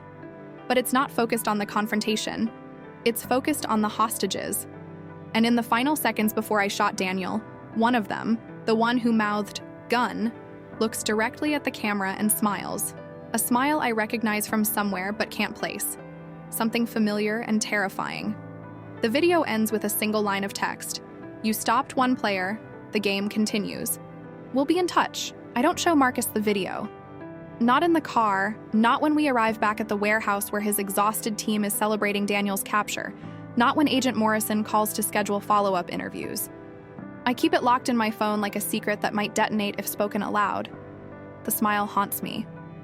That hostage, whoever they were, looked directly at a hidden camera and smiled like they'd won something, like the entire night was choreographed for an audience of one. By the time dawn breaks over Manhattan, I'm running on adrenaline and fear and the particular clarity that comes from shooting someone and realizing you're capable of more violence than you ever imagined. Marcus notices my distraction but doesn't push. He's learned that I need space to process, that some things can't be rushed or forced. Get some sleep, he says as Elena and Carlo coordinate cleanup details. We'll debrief this afternoon. I'm not tired. You're about to collapse. I can see it. He's right. My hands are shaking, my vision blurring at the edges. The crash is coming, the inevitable aftermath of crisis, when your body remembers it should be terrified. Marcus drives me to his Tribeca loft, the one I stood in days ago thinking I understood what protection meant. Now the space feels different. Smaller. Like I've grown too large for borrowed safety. Showers through there. Take whatever you need from the closet. I'll make coffee. He moves through the kitchen with practiced efficiency. And I watch him for a moment. This man who's been lying to everyone for 3 years, playing multiple sides, risking his life to bring down an empire. The exhaustion shows in the set of his shoulders, the way he grips the counter like it's the only thing holding him upright. Marcus. Yeah, when this is over, when the FBI moves on the Calabros and you get your immunity, what happens to us? He turns, studies my face. What do you want to happen? I don't know. I just know I can't go back to being invisible. Can't go back to waiting tables and pretending I'm someone else. Then don't. Be exactly who you are. Figure out who that is. The answer should frustrate me, but instead, it feels like permission. Like he's telling me the same thing he told Elena years ago. I'm giving you tools, but you have to save yourself. I shower, letting hot water wash away blood and cordite and the smell of fear. When I emerge, Marcus has left clothes on the bed. His shirt, soft pants that are too long but comfortable. I dress in his things and feel strangely safe, like I'm wearing armor made of intimacy. He's asleep on the couch when I return, still in his clothes from the storage unit, one arm flung over his eyes. I should leave him, should let him rest, but I find myself sitting on the floor beside him, watching the rise and fall of his chest, thinking about how trust is built in moments like this, when someone is vulnerable and you choose not to exploit it. My phone buzzes. I silence it, but not before I see the notification. Another email from the unknown address. I should wake Marcus. Should tell him about the video, about the smile, about the growing certainty that we didn't end anything tonight. We just moved to a new level of someone else's game. But I'm tired of being a pawn, tired of reacting, so I open the email alone. This time, there's a message with the attachment. You're asking the wrong questions. Sophie, it's not who was in that storage unit. It's who put them there. Check the FBI arrest records from tonight. See who's missing. I pull up news sites, social media, anything covering Daniel's arrest. The coverage is minimal. Domestic terrorism charges, suspect in custody, investigation ongoing. But there's a photo of Daniel being led away in handcuffs, and in the background, barely visible, are the 3 hostages being checked by paramedics. I zoom in on their faces. 2 men, 1 woman. The woman is the one who smiled at the camera. I screenshot her face, run it through reverse image search, and my stomach drops. Her name is Sarah Chen, former FBI analyst, fired 3 years ago for falsifying evidence. The same year Marcus started working with the FBI. The connection is too precise to be coincidence. Sarah Chen was there, bound and gagged and playing victim, while her former employer raided Daniel's operation, which means either she's working against the FBI or she's working for someone inside it. I think about Agent Morrison's voice on the phone. Calm, controlled, too calm for someone coordinating a bomb threat response. Like she knew the bombs would be disarmed, like the whole thing was theater. My hands are shaking again, but this time it's not exhaustion, it's rage. The crystalline fury of realizing you've been used, manipulated, positioned exactly where someone wanted you. I pull up the video again, watch Sarah Chen's smile frame by frame. There's triumph in it, satisfaction, the look of someone who's executed a plan perfectly. And suddenly I understand. The bombs were never meant to go off. Daniel was never meant to escape. The entire night was designed to force Marcus to reveal his FBI connection, to burn his cover, to make him useless as an informant, which means someone inside the FBI wants the Calabros protected, wants Marcus neutralized, wants the case to fall apart before it can proceed. I'm reaching for Marcus's shoulder to wake him when the loft security system chirps. Someone's bypassed it. Someone's coming up. Marcus is awake instantly, weapon drawn, positioning himself between me and the elevator. The doors open, and Agent Morrison steps out, alone, holding a badge and a warrant and an expression that tells me everything I need to know. Marcus Devlin, you're under arrest for conspiracy to commit murder, racketeering, and obstruction of justice. What the hell are you talking about? Daniel Hartwell is dead. Suicide in custody, allegedly. Except the footage shows someone entering his cell. Someone with federal credentials. And the partial print we lifted belongs to you. That's impossible. I've been here all night. Can anyone corroborate that? Besides Mrs. Brennan, who we all know has every reason to lie for you. The trap is perfect. Elegant. Marcus was set up to take the fall for Daniel's murder, eliminating both the informant and the witness in one move. I can corroborate it, I say, stepping forward. We've been together since we left Queens. He hasn't left this loft. And you're a reliable witness, a woman with 2 identities, a history of running from the law, who shot a man tonight in self-defense. You have the footage that's conveniently missing from our evidence log. Seems like someone with access to federal systems deleted it. Someone with motive to protect you both. She's not even pretending anymore. Morrison is dirty, working for whoever wants Marcus silenced, and she's using the system to make it legal.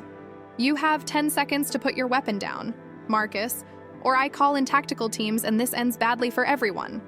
Marcus looks at me, and in his eyes I see the calculation. He could fight, could kill Morrison and run, but that would make him a fugitive, would burn any chance at legitimacy, would turn him into exactly what the Calabros always said he was. Or he could surrender, trust that the truth will emerge, hope that whoever's protecting Morrison makes a mistake. Do it, I tell him, let them arrest you, I'll fix this. Sophie, trust me, the way I trusted you. Something passes between us. Understanding, acceptance, the particular intimacy of 2 people choosing to believe in each other, despite every rational reason not to. He lowers his weapon, places it on the floor, puts his hands behind his head. Morrison cuffs him with clinical efficiency, reads his rights in a voice devoid of emotion. As she leads him to the elevator, Marcus looks back at me one more time. The safe in the bedroom. Code is your birthday. The real one, Sophie Brennan. Everything you need is inside. Then the elevator doors close, and I'm alone in a loft that suddenly feels like a mausoleum. I don't waste time grieving. Don't let myself feel the terror of watching Marcus taken away. Instead, I go to the bedroom, find the safe behind a painting of the Brooklyn Bridge, enter my birthday, 08-15-1996. Inside is a burner phone, $10,000 in cash, a passport in my real name, and a letter addressed to me in Marcus's handwriting. Sophie, if you're reading this, something went wrong.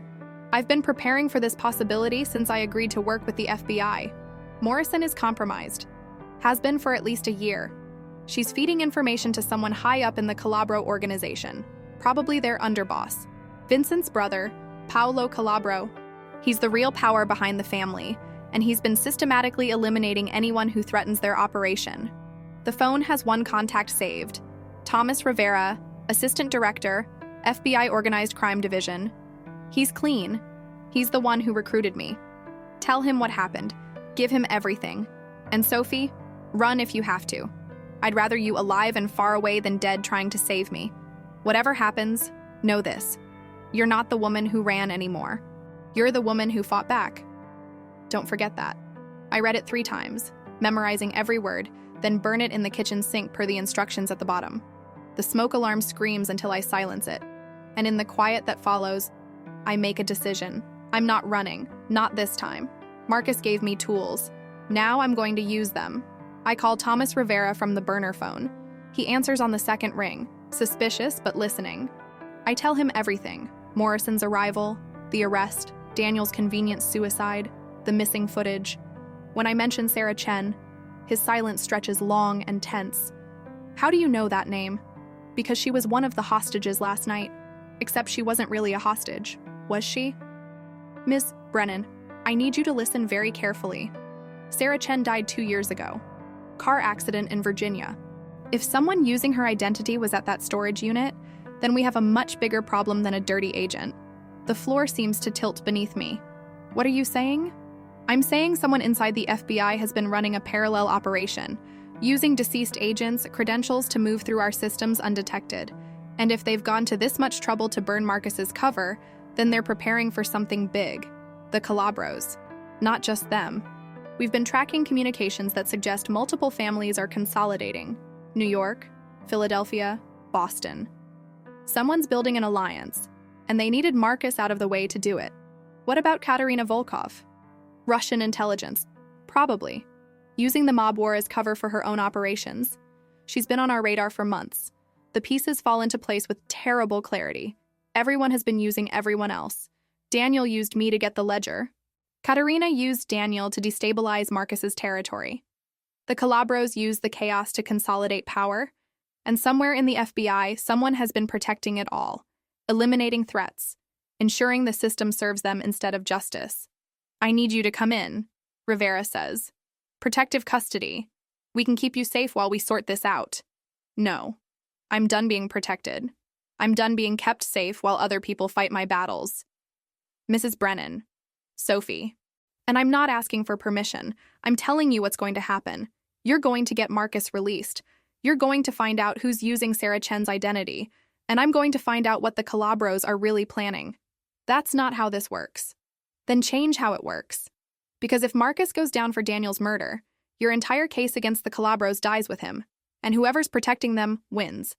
The silence on the other end tells me he knows I'm right, that he's calculating the same odds I am, coming to the same conclusion. Sometimes you have to break the rules to enforce them. 48 hours, he says finally. That's how long I can stall the charges. After that, Marcus goes to arraignment and this becomes public. Can you work with that? I'll have to. And Sophie, don't do anything stupid. These people kill witnesses for breakfast. Then I guess I'd better not be a witness. I'll be something they can't kill without exposing themselves. I hang up before he can argue. Then I call Carlo from Marcus's regular phone, the one the FBI didn't take because it's registered to one of his legitimate businesses. Carlo? It's Sophie. Marcus has been arrested. I know. Elena's already working on bail. It's not about bail. It's about finding out who really killed Daniel. And I need your help. Whatever you need. Marcus would do the same. I need Elena, Marco, and anyone else who's loyal to Marcus. I need them ready to move tonight. And I need information on Paolo Calabro, where he lives, where he works, everyone he talks to. You're going after the underboss. Sophie, that's suicide. No, it's justice. There's a difference. I spend the afternoon preparing. Elena brings me clothes, weapons, information. Marco traces Paolo Calabro's movements. He's methodical, paranoid, travels with 6 bodyguards minimum. But everyone has patterns. Everyone has weaknesses. His is family. Specifically, his daughter, a freshman at Columbia, living in a dorm on the Upper West Side, completely unprotected because Paolo thinks his reputation is shield enough. I'm not going to hurt her. I'm not that person, no matter what I've become. But I am going to talk to her, going to make her understand what her father really is. And I'm going to record every word, because sometimes the truth is the most dangerous weapon. We wait until evening, until the daughter, Isabella Calabro, 19, art history major, eerily similar to who I was at that age, leaves the library. Elena and I approach her on the steps, and I see the moment she recognizes the threat. Her hand moves toward her phone, but I hold up mine first. I'm not here to hurt you. I'm here to show you something. I don't know who you are, but your father is Paolo Calabro. Your uncle was Vincent Ricci, and the family business isn't importing olive oil, no matter what they told you. Her face goes carefully blank. I don't know what you're talking about. Yes, you do. You've always known. You just pretended not to because it was easier. I pull up footage on my phone. The ledger, transactions with Isabella's trust fund listed as collateral. Her college tuition paid with money laundered through shell corporations. Her entire life built on violence she never had to witness. This isn't real, she says, but her voice wavers. It's all real. And your father is about to start a war that will kill hundreds of people. Unless you help me stop him. Why would I betray my family? Because family isn't about blood. It's about who you choose to protect. And right now, your father is protecting killers and corrupt cops and everyone who makes money from other people's suffering. Is that who you want to be? I see the moment something breaks in her. The careful fiction she's built around her father, around her privilege, around the source of her comfort. Tears stream down her face, and Elena hands her a tissue with surprising gentleness. What do you want me to do? Tell me where your father keeps his insurance. The files he uses to protect himself. The evidence he's holding over judges and cops and politicians. He has a safe house. In Brooklyn, I've only been there once. But I remember. She gives me the address, draws a map, tells me about security systems and guard rotations. When she's done, she looks smaller, younger, like she's just realized her entire life has been a lie. What happens to him, my father? That depends on whether he chooses prison or war. But either way, the family business ends. Tonight, we leave her on the library steps, crying quietly, and I feel no satisfaction in her pain. Just the grim recognition that sometimes growing up means learning your heroes are villains. The safe house is in Red Hook, warehouse district, industrial, the kind of place where screams wouldn't be noticed. We approach at midnight, 6 of us, armed and wearing tactical gear that makes us look like we belong to someone's private army. Maybe we do. Maybe that's what Marcus built. Not a criminal organization, but a family bound by loyalty instead of blood. Marco disables the security system. Elena and 2 others secure the perimeter. Carlo and I go inside. The warehouse is set up like a command center. Computers, files, surveillance equipment monitoring Marcus's territory. And sitting at the center of it all, reviewing footage on a dozen screens, is Agent Rebecca Morrison. She doesn't seem surprised to see us, just tired, resigned. I knew you'd figure it out eventually. Marcus always said you were smarter than you looked. Why? You're FBI. You're supposed to stop people like the Calabros, not work for them. Stop them. Sophie, the Calabros are the system. They own judges, senators, half the police force. You don't stop that. You manage it. Make sure it stays contained. Predictable. By letting them kill anyone who threatens them. By keeping the city from burning. You think taking down the Calabros makes things better? Someone worse takes their place. Someone we don't have leverage on. At least this way, we control the violence. The rationalization is perfect. Horrible. The logic of someone who's been compromised so gradually, they don't remember what integrity looks like. Where's Paolo? Upstairs, planning his next move. You'll never get to him, you know? Even if you kill me, even if you burn this place down, the system protects itself. It always has. Then I guess I'll have to break the system. I raise my weapon, and Morrison doesn't flinch, just watches me with something like pity. You'll regret this, becoming what you hate, crossing lines you can't uncross. Maybe, but at least I'll be able to live with myself. I don't pull the trigger. Instead, I call Thomas Rivera, give him the address, tell him to bring everyone. Morrison is still sitting there when the FBI tactical teams arrive 10 minutes later, and I watch them arrest her with the same clinical efficiency she used on Marcus. Paolo Calabro is upstairs, just like she said. He surrenders without a fight, surrounded and outgunned, and as they lead him away in handcuffs, he looks at me with something like respect. "You're the waitress. Vincent's waitress. Now I'm the woman who ended your family." Nothing ends. It just changes shape. Maybe he's right. Maybe Morrison was right too. But standing in that warehouse, surrounded by evidence that will dismantle an empire, I choose to believe that some things do end, that some cycles can be broken, that justice, however imperfect, is still worth fighting for. Thomas Rivera finds me as dawn breaks.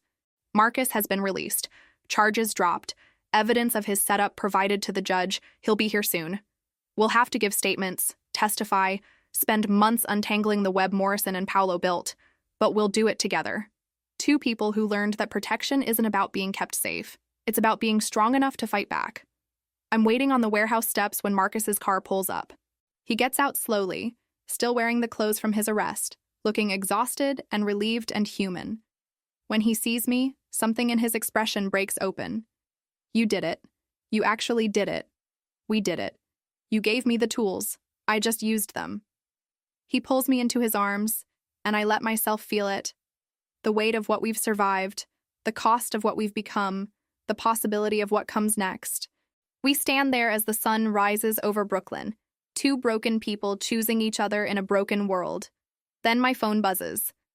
One last message from the unknown number. I open it, already knowing what I'll find. It's a photograph, taken tonight, inside the warehouse, from an angle that shouldn't exist. And in the corner of the frame, watching everything unfold, is a figure I recognize but can't place. Someone who's been there all along, orchestrating everything, and who's now revealing themselves for the first time. The message reads, "Congratulations, you passed the test. Now the real game begins. We'll be in touch. K.V. Katerina Volkov." She wasn't just using the mob war as cover. She was creating it, testing us, positioning us exactly where she wanted us. And now, with the Calabros destroyed and the FBI compromised, we're exactly where she needs us to be. I show Marcus the photograph in the car, watch his face transform from relief to something harder, more calculating. Katerina Volkov's message glows on the screen between us like a promise and a threat, and I realize we've been playing checkers while she's been playing chess. "How long has she been watching?" I ask. "Probably since the beginning, since before I even knew your name." The admission settles over me like cold water. Every choice I thought was mine, every move I made thinking I was taking control, all of it choreographed by a woman I've never even met. The rage comes then, hot and clarifying, burning away the exhaustion. I'm done being a piece on someone else's board. "Sophie?" "No. I shot Daniel. I confronted Morrison. I brought down the Calabros. And for what? So Katerina can send me a congratulations like I'm her trained dog?" Marcus takes the phone, studies the photograph with the focus of someone reading a battlefield map. This angle is from the ventilation system. She had cameras installed before we even got there, which means she knew exactly when we'd move, where we'd be, or she forced us to move when she wanted. The hostages, Daniel's bombs, Morrison's arrest. What if all of it was designed to put us in that warehouse at that exact moment?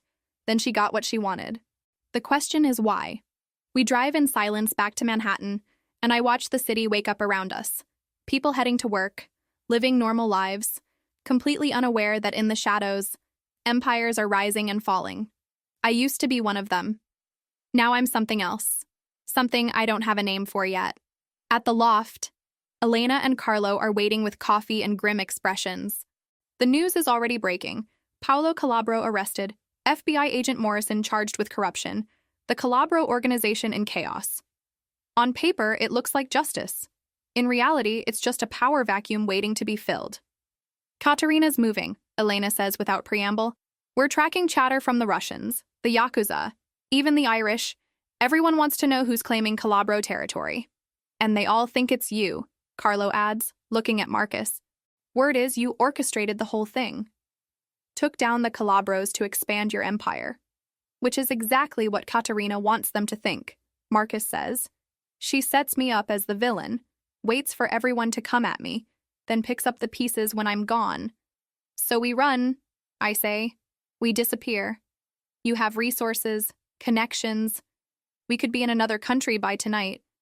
Everyone looks at me like I've suggested surrender. Maybe I have. Running is how we got here, Marcus says gently. You ran from Daniel. I ran from the truth about what I was becoming. Katarina's counting on us running. It's the one move she can predict.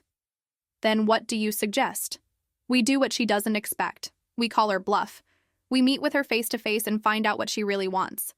The suggestion is insane, suicidal, and absolutely the only option that makes sense. How do we even contact her?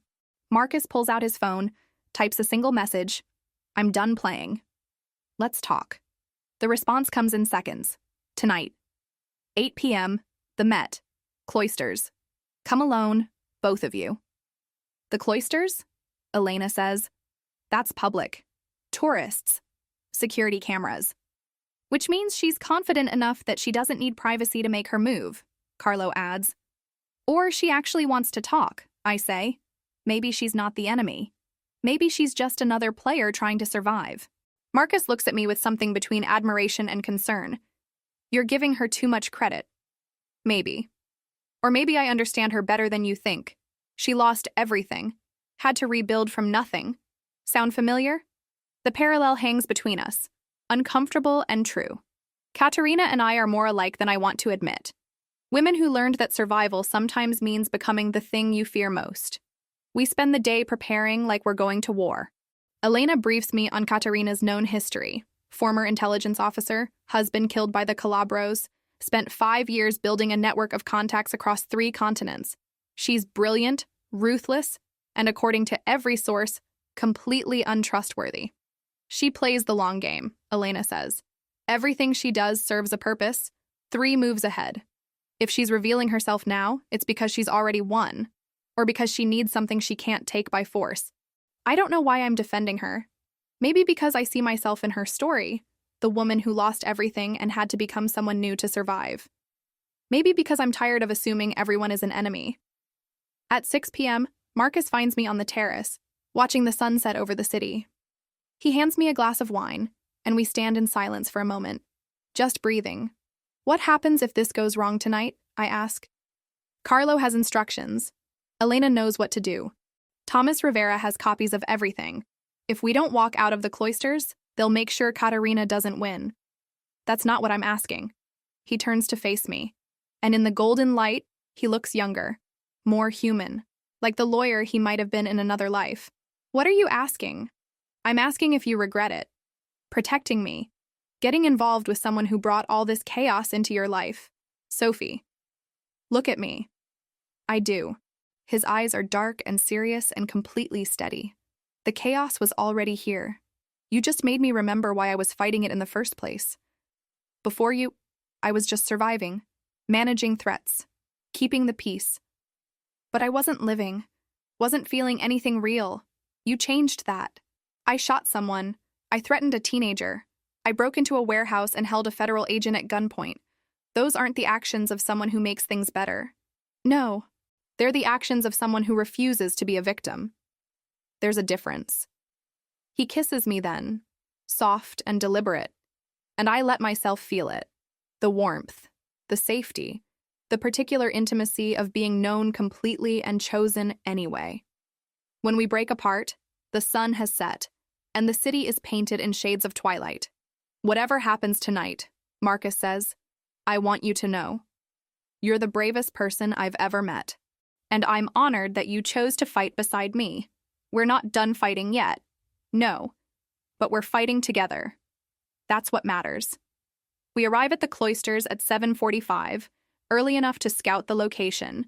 The museum is closing, tourists filtering out, and in the fading light, the medieval architecture feels both sacred and ominous. This is where the city keeps its history. Stones transported from European monasteries, gardens cultivated to look like the Middle Ages, a place out of time. Katarina is already there, standing in the center of the Kuxa cloister, surrounded by columns and archways, looking like she was carved from the same stone. She's smaller than I imagined, more elegant. Her silver hair catches the last of the daylight, and when she sees us, she smiles. Marcus Devlin, Sophie Brennan. Right on time. Full cough, Marcus says, his voice carefully neutral. You wanted to talk. We're listening. I wanted to meet the woman who shot Daniel Hartwell, who took down the Calabros, who chose violence when violence was required. She gestures to me. You're not what I expected. What did you expect? Someone harder, someone broken by what she's done.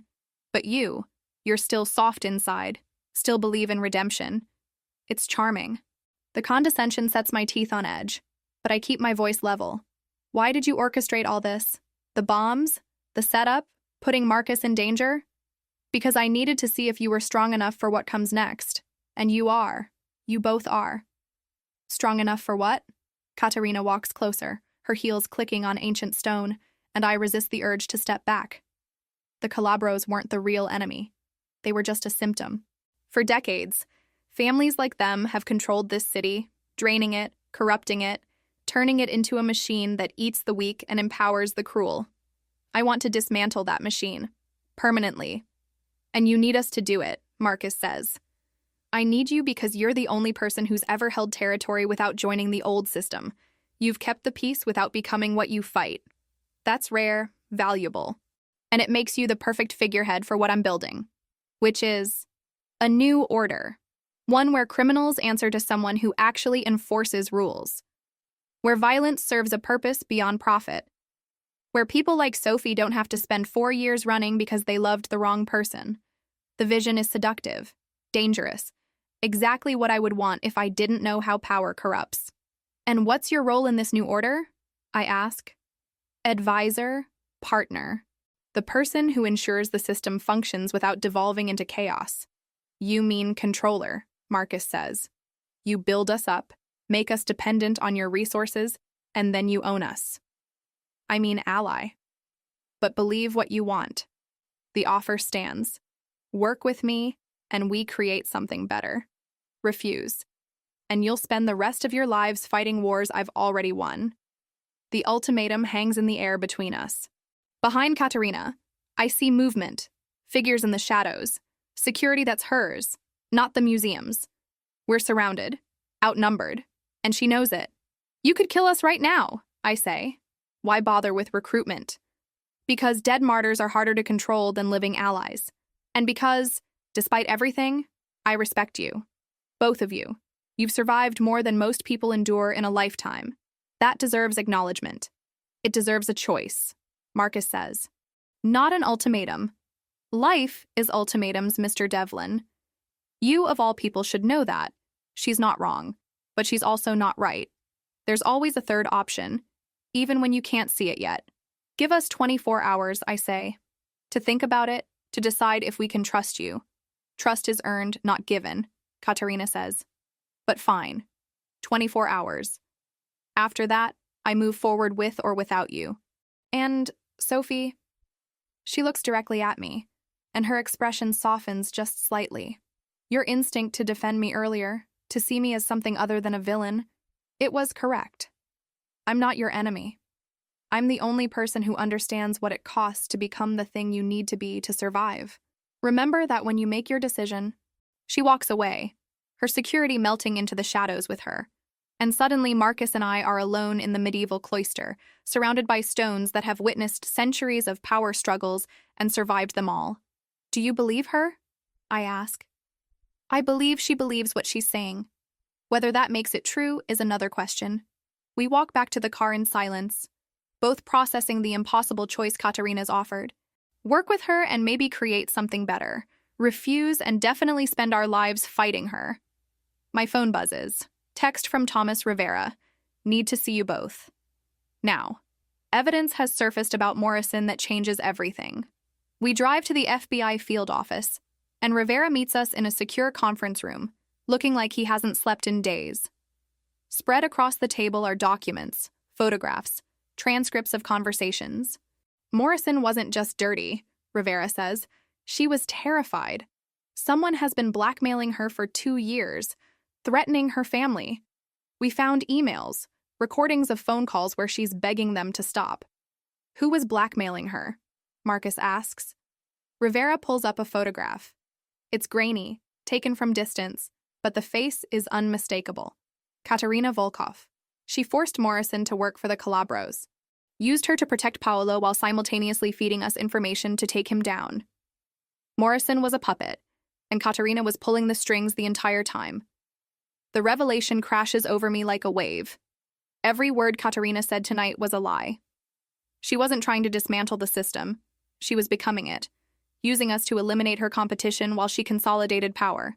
There's more, Rivera says. We traced her financial network. She's not Russian intelligence. She's former KGB, yes, but she went private decades ago. She's been playing all sides. The Russians, the Italians, the Irish, selling information, starting wars, profiting from chaos. Her husband wasn't killed by the Calabros. He was killed by her after he tried to expose what she was building. How do you know all this? Because before he died, he sent evidence to Interpol. They've been tracking her for 5 years, and they just arrived in New York to arrest her. When? Tomorrow morning, which means if she's recruiting you tonight, she's desperate. She knows her time is running out, and she needs legitimate allies before the walls close in. I think about Katerina's words, her smile, the way she looked at me like we were kindred spirits. All of it calculated, all of it designed to make me trust her. I was almost stupid enough to fall for it. What happens if we help you arrest her? I ask. You testify, help us build a case, and in return, full immunity for everything you've done, clean slate, fresh start, for both of us, for both of you. Marcus takes my hand under the table, squeezes once. This is the choice that matters. Help the FBI, trust the system one more time, and maybe we get the legitimacy he's been chasing. Or walk away, trust ourselves, and figure out how to survive without anyone's protection. We need time, I say. You have until Katerina's meeting tomorrow. After that, Interpol moves in, and anyone standing with her goes down too. We leave the FBI building, and the city feels different now. Smaller. Like I can finally see the edges of the cage I've been living in. Marcus drives us to the loft, but neither of us goes inside. We just sit in the car, watching the Hudson reflect city lights, thinking about choices and consequences. What do you want to do? Marcus asks finally. I want to stop running, stop fighting, start building something that's actually mine. Even if it means trusting the system again, after everything. The system isn't the problem. The people abusing it are. And right now, Rivera's offering us a chance to fix it from the inside. You've changed, he says, and there's wonder in his voice. A week ago, you would have run. Now you're talking about fixing systems. A week ago, I didn't know I was strong enough to fight. You taught me that. No, you taught yourself. I just gave you permission to see what was already there. We go inside, make love with the desperate intensity of people who know tomorrow might take everything away, and fall asleep wrapped around each other like we can hold back the dawn through sheer force of will. But morning comes anyway. It always does. We meet Rivera at 7 a.m., give him everything, statements, evidence, cooperation. By 9, Interpol has Katerina surrounded in her hotel. By 10, the arrest is made, broadcast live on every news channel. I watch her being led away in handcuffs, and she looks directly at the camera, directly at me, and mouths 2 words. Thank you. Like I did her a favor. Like this was the plan all along. What did she mean? I ask Rivera. We're about to find out. At the station, during processing, Katerina asks for me specifically. Rivera allows it, with Marcus present, in a secure interrogation room with cameras recording everything. You won, Katerina says when we sit down across from her. You chose the right side. I'm proud of you. I didn't choose a side. I chose to stop letting people use me, and in doing so, you used me. Perfectly. I knew you would turn me in. Counted on it. Because now, with me arrested and the Calabros destroyed, there's a power vacuum. And guess who the FBI is going to ask to fill it? Someone they trust. Someone who's proven himself by taking down the corruption. Someone with territory and resources and a reputation for keeping the peace. She looks at Marcus. Congratulations. You're about to become the most legitimate criminal in New York. Everything I wanted to build, you'll build. With federal protection, that's not, oh, but it is. The FBI needs someone to manage the underworld. Someone they can work with. You've proven you're that person. And Sophie? She turns to me, and her smile is almost maternal. You've proven you're strong enough to stand beside him, to make the hard choices, to kill when killing is required. You're not the victim anymore, Sophie. You're the partner, the equal, the woman who'll help him build something better. I don't want to build anything with you in it. You won't have to. I'll be in prison for the rest of my life. But my network, my resources, my contacts, they'll all default to Marcus. It's in my will, my contingency plan. You stopped me, which means you inherited everything I built. The trap closes with perfect precision. We didn't defeat Katarina. We became her, took her place in the system, assumed her role. And she knew we would, planned for it, made it inevitable. Get her out of here, I say to Rivera. As they lead Katarina away, she calls back. You're welcome, Sophie. For the life you wanted, for the strength you needed, for becoming exactly who you were always meant to be. The door closes. Marcus and I sit in silence. And then I start laughing. Not because it's funny, but because the alternative is screaming. She won, I say finally. Even in losing, she won. No, we won. We're free. We're together. We're alive. That's winning. Is it? Because I feel like we just traded one cage for another. Marcus takes my hands, makes me look at him. Then we break this one too. We take what she left us and we use it to build something actually good. We prove that power doesn't have to corrupt, that you can hold territory without becoming a monster. You really believe that? I have to. Because the alternative is admitting that Vincent Ricci grabbing your hair in that restaurant started a chain reaction that turned us into the same people we were fighting. Maybe it did. Or maybe it revealed who we always were. And maybe that's not a bad thing. I want to believe him. Want to think that violence in service of justice is different from violence in service of self. But I'm not sure anymore. I'm not sure of anything except that I love this man. And I'm tired of fighting. And I just want to rest. We leave the FBI building. And outside, the press is waiting.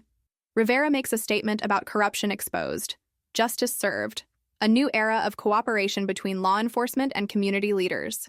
He mentions Marcus by name, calls him a partner in public safety. It's a coronation disguised as a press conference, and everyone knows it. My phone buzzes.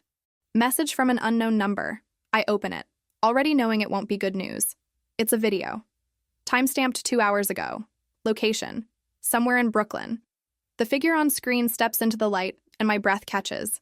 It's Daniel. Alive. Very much not dead in federal custody. Hello again, Sophie. Miss me? Bet you thought I was gone. So did they. But I've gotten very good at playing dead. And now, with Katarina arrested and Marcus playing FBI lapdog, someone needs to remind this city what real freedom looks like. Check your account. I've transferred something that belongs to you. Consider it payment for 4 years of borrowed time. The video ends. I check my bank account with shaking hands. There's a deposit, $5 million, and a note. The insurance policy Daniel had on Katarina. Now yours. Use it wisely. Or don't. Either way, the game continues. D. Daniel's message burns on my screen like a brand. $5 million. Proof that he's alive. That the body in federal custody was someone else. That everything we thought we'd resolved is just another layer of deception. I don't tell Marcus immediately. Not in the car, not when we return to the loft where his people are celebrating Katarina's arrest, not when Rivera calls to congratulate us on testimony well delivered. I keep it locked inside, this new weight, this fresh betrayal, because I need time to understand what it means before I decide what to do about it. But Marcus knows me too well now. He sees the tension in my shoulders, the way I'm not quite present, and after everyone leaves, after the city settles into its midnight rhythm, he finds me on the terrace where this all began, where he first told me about his FBI cooperation, where we've marked every turning point in this impossible story. Tell me. Not a question. Not a demand. Just recognition that I'm carrying something too heavy to hold alone. I hand him my phone. Watch his face as he reads Daniel's message, sees the bank transfer, understands the implications. When he looks up, his eyes are darker than I've ever seen them. How long have you known? Since the press conference. 6 hours. And you didn't tell me because I needed to decide if I was going to keep it. The money. If I was going to use Daniel's insurance policy to disappear? To finally run somewhere you couldn't follow? The honesty cuts between us, sharp and necessary. Marcus doesn't flinch. Did you decide? I'm still here, aren't I? Being here and staying are different things. He's right. They are. And the fact that I'm still calculating odds, still measuring exits, still holding part of myself separate, that tells us both something important about who I've become. I don't know how to do this, I say finally. How to be the woman you need me to be. The partner.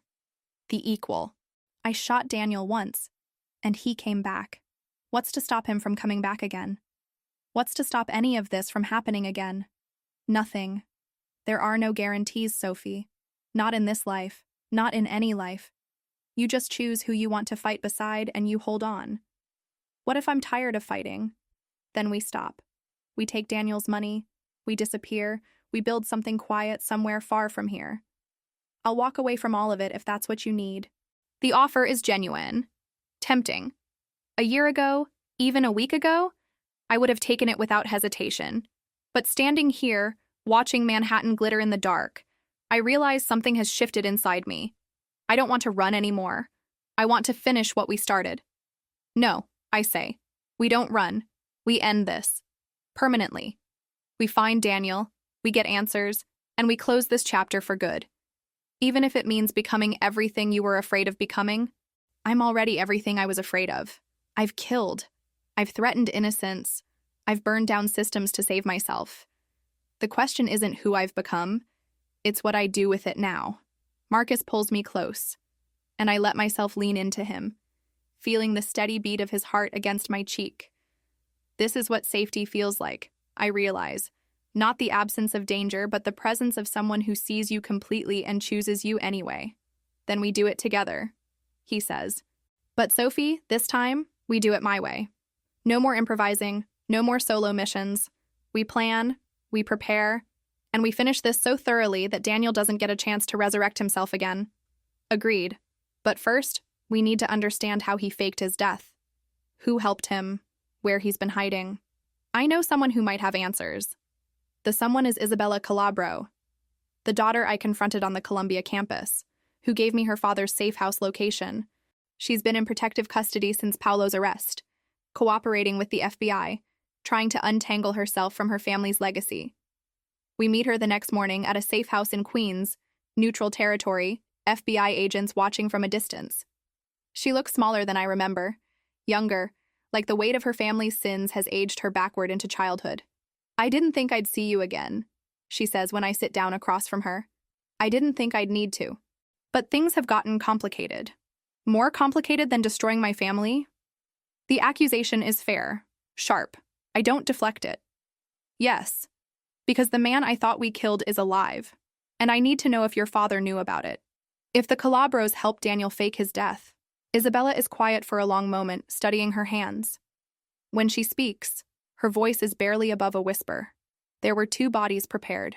My father mentioned it once. Thought I wasn't listening. He said Katerina had arranged insurance, a substitute in case Daniel needed to disappear. Someone with the right blood type, the right build. A homeless man, I think. Someone no one would miss. The casual cruelty of it, using a human being as a prop, a placeholder, makes my stomach turn. But it's also the answer we needed. Where would Daniel go? If he survived, if he's been planning this, where's his safe place? There's an apartment in Philadelphia, under a different name. My father used it sometimes when he needed to disappear. Daniel might know about it. She gives us the address, and I see the cost in her eyes. Every piece of information, another betrayal of the only family she's ever known, another step away from the girl she was. What happens to you now? I ask. Witness protection, probably. New name, new life. Start over somewhere, no one knows what my family did. Does it work? Starting over? I don't know yet. Does it? For you? The question hangs between us. 2 women who've both tried to outrun their pasts, both learning that some things can't be escaped, only transformed. I'll let you know when I figure it out. Philadelphia feels different now than it did 4 years ago when I ran. The city hasn't changed, but I have. I'm not the terrified girl who packed a bag in the middle of the night and disappeared. I'm someone harder, sharper, someone who knows exactly how much violence she's capable of and has made peace with it. The apartment is in Old City, above a coffee shop, exactly the kind of anonymous space Daniel would choose. Marcus and I watch it for 6 hours, looking for patterns, for security, for any sign that we're walking into another trap. Elena and Carlo are positioned on surrounding blocks, ready to move if things go wrong. At midnight, we enter through the fire escape. Marcus picks the lock with practiced efficiency, and we slip inside to a space that smells like stale air and old secrets. The apartment is minimally furnished: bed, table, chair, a laptop charging on the desk. Daniel is sitting in the chair when we enter. Not surprised, not scared, just waiting. "Took you long enough," he says. "I've been here for 3 days. Started to think you wouldn't figure it out. You wanted us to find you." "Of course. This whole thing has been about you finding me, Sophie, about bringing you to this exact moment." He stands, and in the dim light from the street, I see how much he's changed. Thinner, harder. The charm is gone, replaced by something colder, more desperate. Why? After everything, after faking your death and sending me money and playing all these games, why? Because I needed you to understand what it feels like to become someone you don't recognize, to do terrible things for survival, to look in the mirror and wonder when you turned into the monster. I'm nothing like you. Aren't you? You shot me, Sophie. Put a bullet in my shoulder without hesitation, threatened a teenage girl, helped take down an entire crime family. You've killed people. So have I. The only difference is, I'm honest about what I am. The words land like blows, and I hate him for being partially right. I have done terrible things, have transformed from victim to survivor to something else entirely, but there's a difference he can't see, won't acknowledge. I did those things to protect people. You did them for profit, Mai. No, I did them to survive, just like you, just like everyone. We're all just trying to make it through without getting destroyed by the people stronger than us. Marcus moves slightly, drawing Daniel's attention. You could have disappeared with that 5 million. Could have started over anywhere in the world. Why stay? Why contact her? Because she deserves to know the truth. About what I took from the Calabros. About what that ledger really contained. He pulls out a USB drive, holds it up like a communion wafer. The ledger everyone's been chasing. That was just finances. Boring details about who paid whom. But this is the real treasure. This is 4 years of recorded conversations, confessions, evidence of murders, corruption, deals between law enforcement and organized crime, including conversations with FBI agents, including Agent Morrison, including, he pauses for effect, including Thomas Rivera. The name hits like ice water. Rivera, the one person Marcus trusted completely, the one who recruited him, who promised immunity, who orchestrated this entire operation. You're lying, Marcus says, but his voice lacks conviction. Am I? Listen for yourself. Daniel plugs the drive into his laptop, plays an audio file. Rivera's voice, clear and unmistakable, talking to someone about managing Marcus's cooperation, about using him to eliminate the Calabros while preserving certain operations that were too valuable to lose, about making sure Marcus never learned the full scope of what the FBI was protecting. He's been using you, Daniel says, using both of you. The Calabros were competition for other families the FBI has leverage over. Rivera needed them gone, but he couldn't do it officially. So he found a conscience-stricken criminal and a traumatized artist, and he pointed you at his target like weapons. How do we know this is real? That you didn't fake it? Because I'm about to give it to you. All of it. Every conversation, every confession, every piece of evidence. And you're going to use it to burn the whole corrupt system down. He ejects the drive, holds it out to me. This is what I've really been protecting for 4 years. This is why the Calabros wanted me dead. Why Katerina wanted me controlled. Because this doesn't just destroy one family. It destroys the entire ecosystem. I take the drive, feeling its weight, so small, so dangerous. What do you want in return? Nothing. I'm done, Sophie. I've spent 4 years running, hiding, becoming someone I hate. I'm tired. So I'm giving you the choice I never gave you before. You decide what happens next. You decide if the truth matters more than safety. And what happens to you? I disappear. For real this time. If you want to find me after this, you won't be able to. I'll be someone else. Somewhere else. Trying to figure out how to live with what I've done. He moves toward the door, and Marcus doesn't stop him. We both just watch as Daniel walks out of the apartment, out of our lives, leaving behind the explosive truth of exactly how deep the corruption runs. When he's gone, I plug the drive into the laptop, spend 3 hours listening to conversations that reveal a system so broken, so compromised, that fixing it would require destroying everything and starting over. Rivera isn't just dirty, he's the architect. He's been running protection for multiple families, eliminating competition, creating controlled chaos that serves his vision of order. Marcus was never his ally. He was his weapon. And I was the perfect catalyst. Traumatized, desperate, easy to manipulate into doing exactly what Rivera needed. What do we do with this? I ask as dawn breaks over Philadelphia. Marcus is silent for a long time. When he speaks, his voice is hollow with betrayal. We have 2 choices. We give it to the media, burn the whole system down, and spend the rest of our lives looking over our shoulders. Or we use it as leverage. Make Rivera give us what we want in exchange for our silence. Which is the right choice? I don't know anymore. I don't know what right even means. I understand. We've both been so focused on survival, on justice, on protecting each other, that we've lost track of the principles we were supposedly fighting for. We've become exactly what Daniel accused us of being, people who do terrible things and call them necessary. Maybe there's a third option, I say slowly. What?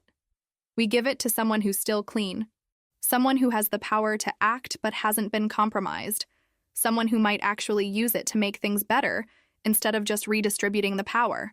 Who? Everyone in this world is dirty, Sophie. That's what Daniel's drive proves. Not everyone. There's one person who tried to help us, who lost everything fighting corruption, who might still believe the system can be saved. Who? Special Agent Rebecca Morrison. Marcus looks at me like I've suggested trusting a snake. She was working for Katarina, working for the Calabros. She was being blackmailed, forced to betray everything she believed in to protect her family. But now Katarina's arrested, the Calabros are destroyed, and Morrison has nothing left to lose. She might be the only person desperate enough to actually do something with this information. It's a long shot, a gamble, but it's also the only play that doesn't require us to become monsters or martyrs. We drive back to New York, and I request a meeting with Morrison through her lawyer. She's awaiting trial, facing decades in prison, when they bring her into the interview room. She looks smaller than I remember, diminished by guilt and fear. "Why are you here?" she asks. "To offer you redemption or revenge, whichever matters more." I play her 30 seconds of the audio, Rivera's voice, discussing how to manage her cooperation, how to ensure her silence, how to use her family as leverage for as long as necessary. Morrison's face transforms, from resignation to fury to something harder and more purposeful. "What do you want from me? Use it. Work with your lawyers, with internal affairs, with anyone who's still clean. Burn Rivera. Burn everyone he's protected. And when you're done, maybe the system will be broken enough that we can actually rebuild it into something better. And what do you get out of this? We get to walk away. Clean. Free. With no one hunting us, no one using us, no one turning us into weapons. That's not how this works. You give me this, I build a case, and you'll be witnesses. You'll be targets. Everyone Rivera's been protecting will come after you. Then we'll be ready, because we're done running. We're done being afraid. We're choosing to fight back, one last time, in a way that actually matters." Morrison studies the drive in my hand, and I see the calculation in her eyes. This is her chance to reclaim everything she lost. Her reputation, her integrity, her belief that justice means something. Give me the drive. I'll do it. But Sophie? What? When this is over, when Rivera falls and the system collapses and everyone starts scrambling for power, you and Marcus need to disappear, because the people who fill the vacuum won't forgive you for creating it. We know. I hand her the drive, and as we leave the prison, I feel lighter. Not safe, not vindicated, just lighter. like I've finally put down a weight I've been carrying since the night Vincent Ricci grabbed my hair. Marcus and I spend the next 3 weeks preparing. Morrison works quickly, building her case, bringing in the few people inside the FBI and DOJ who aren't compromised. The arrests start like dominoes falling: Rivera, then his lieutenants, then corrupt cops and judges and politicians. The city convulses with each revelation, and we watch from the safety of the loft as everything we thought was permanent proves to be built on sand. When it's over, when the last arrest is made and Morrison is offered immunity in exchange for her testimony, we make our decision. We leave, not running, not hiding, just choosing a different life. Marcus transfers his legitimate businesses to Elena and Carlo, who've proven themselves capable of running an organization without him. He liquidates his other assets, the ones that existed in the gray spaces, and we donate the money to organizations that help people like me, people who need to disappear, to start over, to find safety when the world has become hostile. We keep Daniel's $5 million, use it to buy a small gallery in Portland, Oregon, start building something that's completely ours, completely clean, completely separate from the violence that shaped us. I curate shows. Marcus handles business. We live in a house with a garden, and some mornings I wake up and forget, just for a moment, what I'm capable of, what I've done, who I had to become to survive. But then I see my reflection in the mirror. There's a hardness around my eyes that wasn't there before, a readiness in my stance. And I remember, I'm not the woman who ran anymore. I'm not even the woman who fought back. I'm someone new entirely, someone forged in violence and refined by choice. 6 months after we leave New York, a package arrives. No return address. Inside is a single photograph. The cloisters at the Met, the same place where Katerina made her offer. And standing in the archway, barely visible, is a figure I recognize. Daniel, alive, still watching, still playing games, and written on the back in his handwriting, "You were right. Some things can't be outrun, only transformed. Thank you for showing me that. See you in the next life." I show Marcus the photograph, and we stand together in our gallery, surrounded by art and light and the life we've built from ashes. Do we go after him? I ask. No, we let him go. Some stories don't need endings. They just need distance. And if he comes back? Marcus pulls me close, and I feel the gun he still carries under his jacket, the reminder that we're both people who've learned to live with violence as a possibility rather than a certainty. Then we'll be ready. But Sophie, I don't think he will. I think Daniel's doing exactly what we're doing, trying to figure out how to be human again after becoming something else. Maybe he's right. Maybe Daniel will find his own version of redemption, his own gallery somewhere, his own attempt at transformation, or maybe he won't. Maybe he'll spiral deeper into the chaos that seems to follow him like a shadow. Either way, it's not my story anymore. I'm writing my own now. The gallery opens to modest success. We make friends who don't know our past, who think we're just a couple who decided to start over on the West Coast. Some mornings I teach art classes to teenagers who remind me of who I used to be. Some evenings Marcus and I cook dinner together and pretend we're normal. But we're not normal. We never will be. And maybe that's okay. Maybe the point isn't to erase what happened, but to build something new on top of it. To prove that people can change, can choose differently, can break cycles instead of repeating them. A year after we leave New York, Agent Morrison calls. The trials are concluded. Rivera got life. The FBI is being restructured. And she's been appointed to lead the new anti-corruption task force. I wanted you to know, she says. What you gave me? It didn't just take down Rivera. It changed everything. We're actually trying now. Actually cleaning house. Will it work? I don't know. But we're trying. That's more than we were doing before. Thank you for using it the right way. Thank you for trusting me when you had no reason to. Sophie, are you happy? Where you are? I look around the gallery. At Marcus hanging a new exhibit. At the sunlight streaming through the windows. At the life we've built that's completely separate from violence and power and the endless cycle of revenge. I'm getting there, day by day. That's all any of us can do. She hangs up, and I realize she's right. We're all just trying to get there, to find some version of peace that doesn't require forgetting who we've been or what we've done. That night, Marcus finds me on our balcony. watching the city lights, and he knows without asking what I'm thinking about. Regrets? I wish I'd been stronger earlier. Wish I hadn't needed so much violence to find my voice. But you found it. That's what matters. Did I? Or did I just trade one cage for another? One kind of fear for another. He's quiet, considering. Then, I think you traded fear for awareness. You know what you're capable of now. The good and the bad, and you get to choose every day which one you feed. What do you choose? I choose you. I choose this life. I choose waking up every morning and deciding that today, I'm going to be someone who builds instead of destroys, even though you're still capable of destroying. Especially because of that. The choice only matters when you actually have options. We stand together as night falls. Two people who've been through hell and somehow found their way to something that looks like heaven from a distance. It's not perfect. We're not healed, but we're here. Together, choosing each other, choosing growth over stagnation, hope over cynicism, transformation over resignation. 3 years after leaving New York, a young woman walks into my gallery. She's 22, blonde, scared, with a bruise on her wrist she's tried to cover with makeup. She looks at the art like she's seeing hope for the first time. And when she asks if we're hiring, I see myself in her eyes. The woman I was before Vincent Ricci grabbed my hair, before I learned what I was capable of. I hire her on the spot. Teach her about art and courage and the particular strength that comes from surviving what should have destroyed you. I don't tell her my story, not yet. But she knows somehow that I understand, that I've been where she is, that there's a path forward, even when you can't see it yet.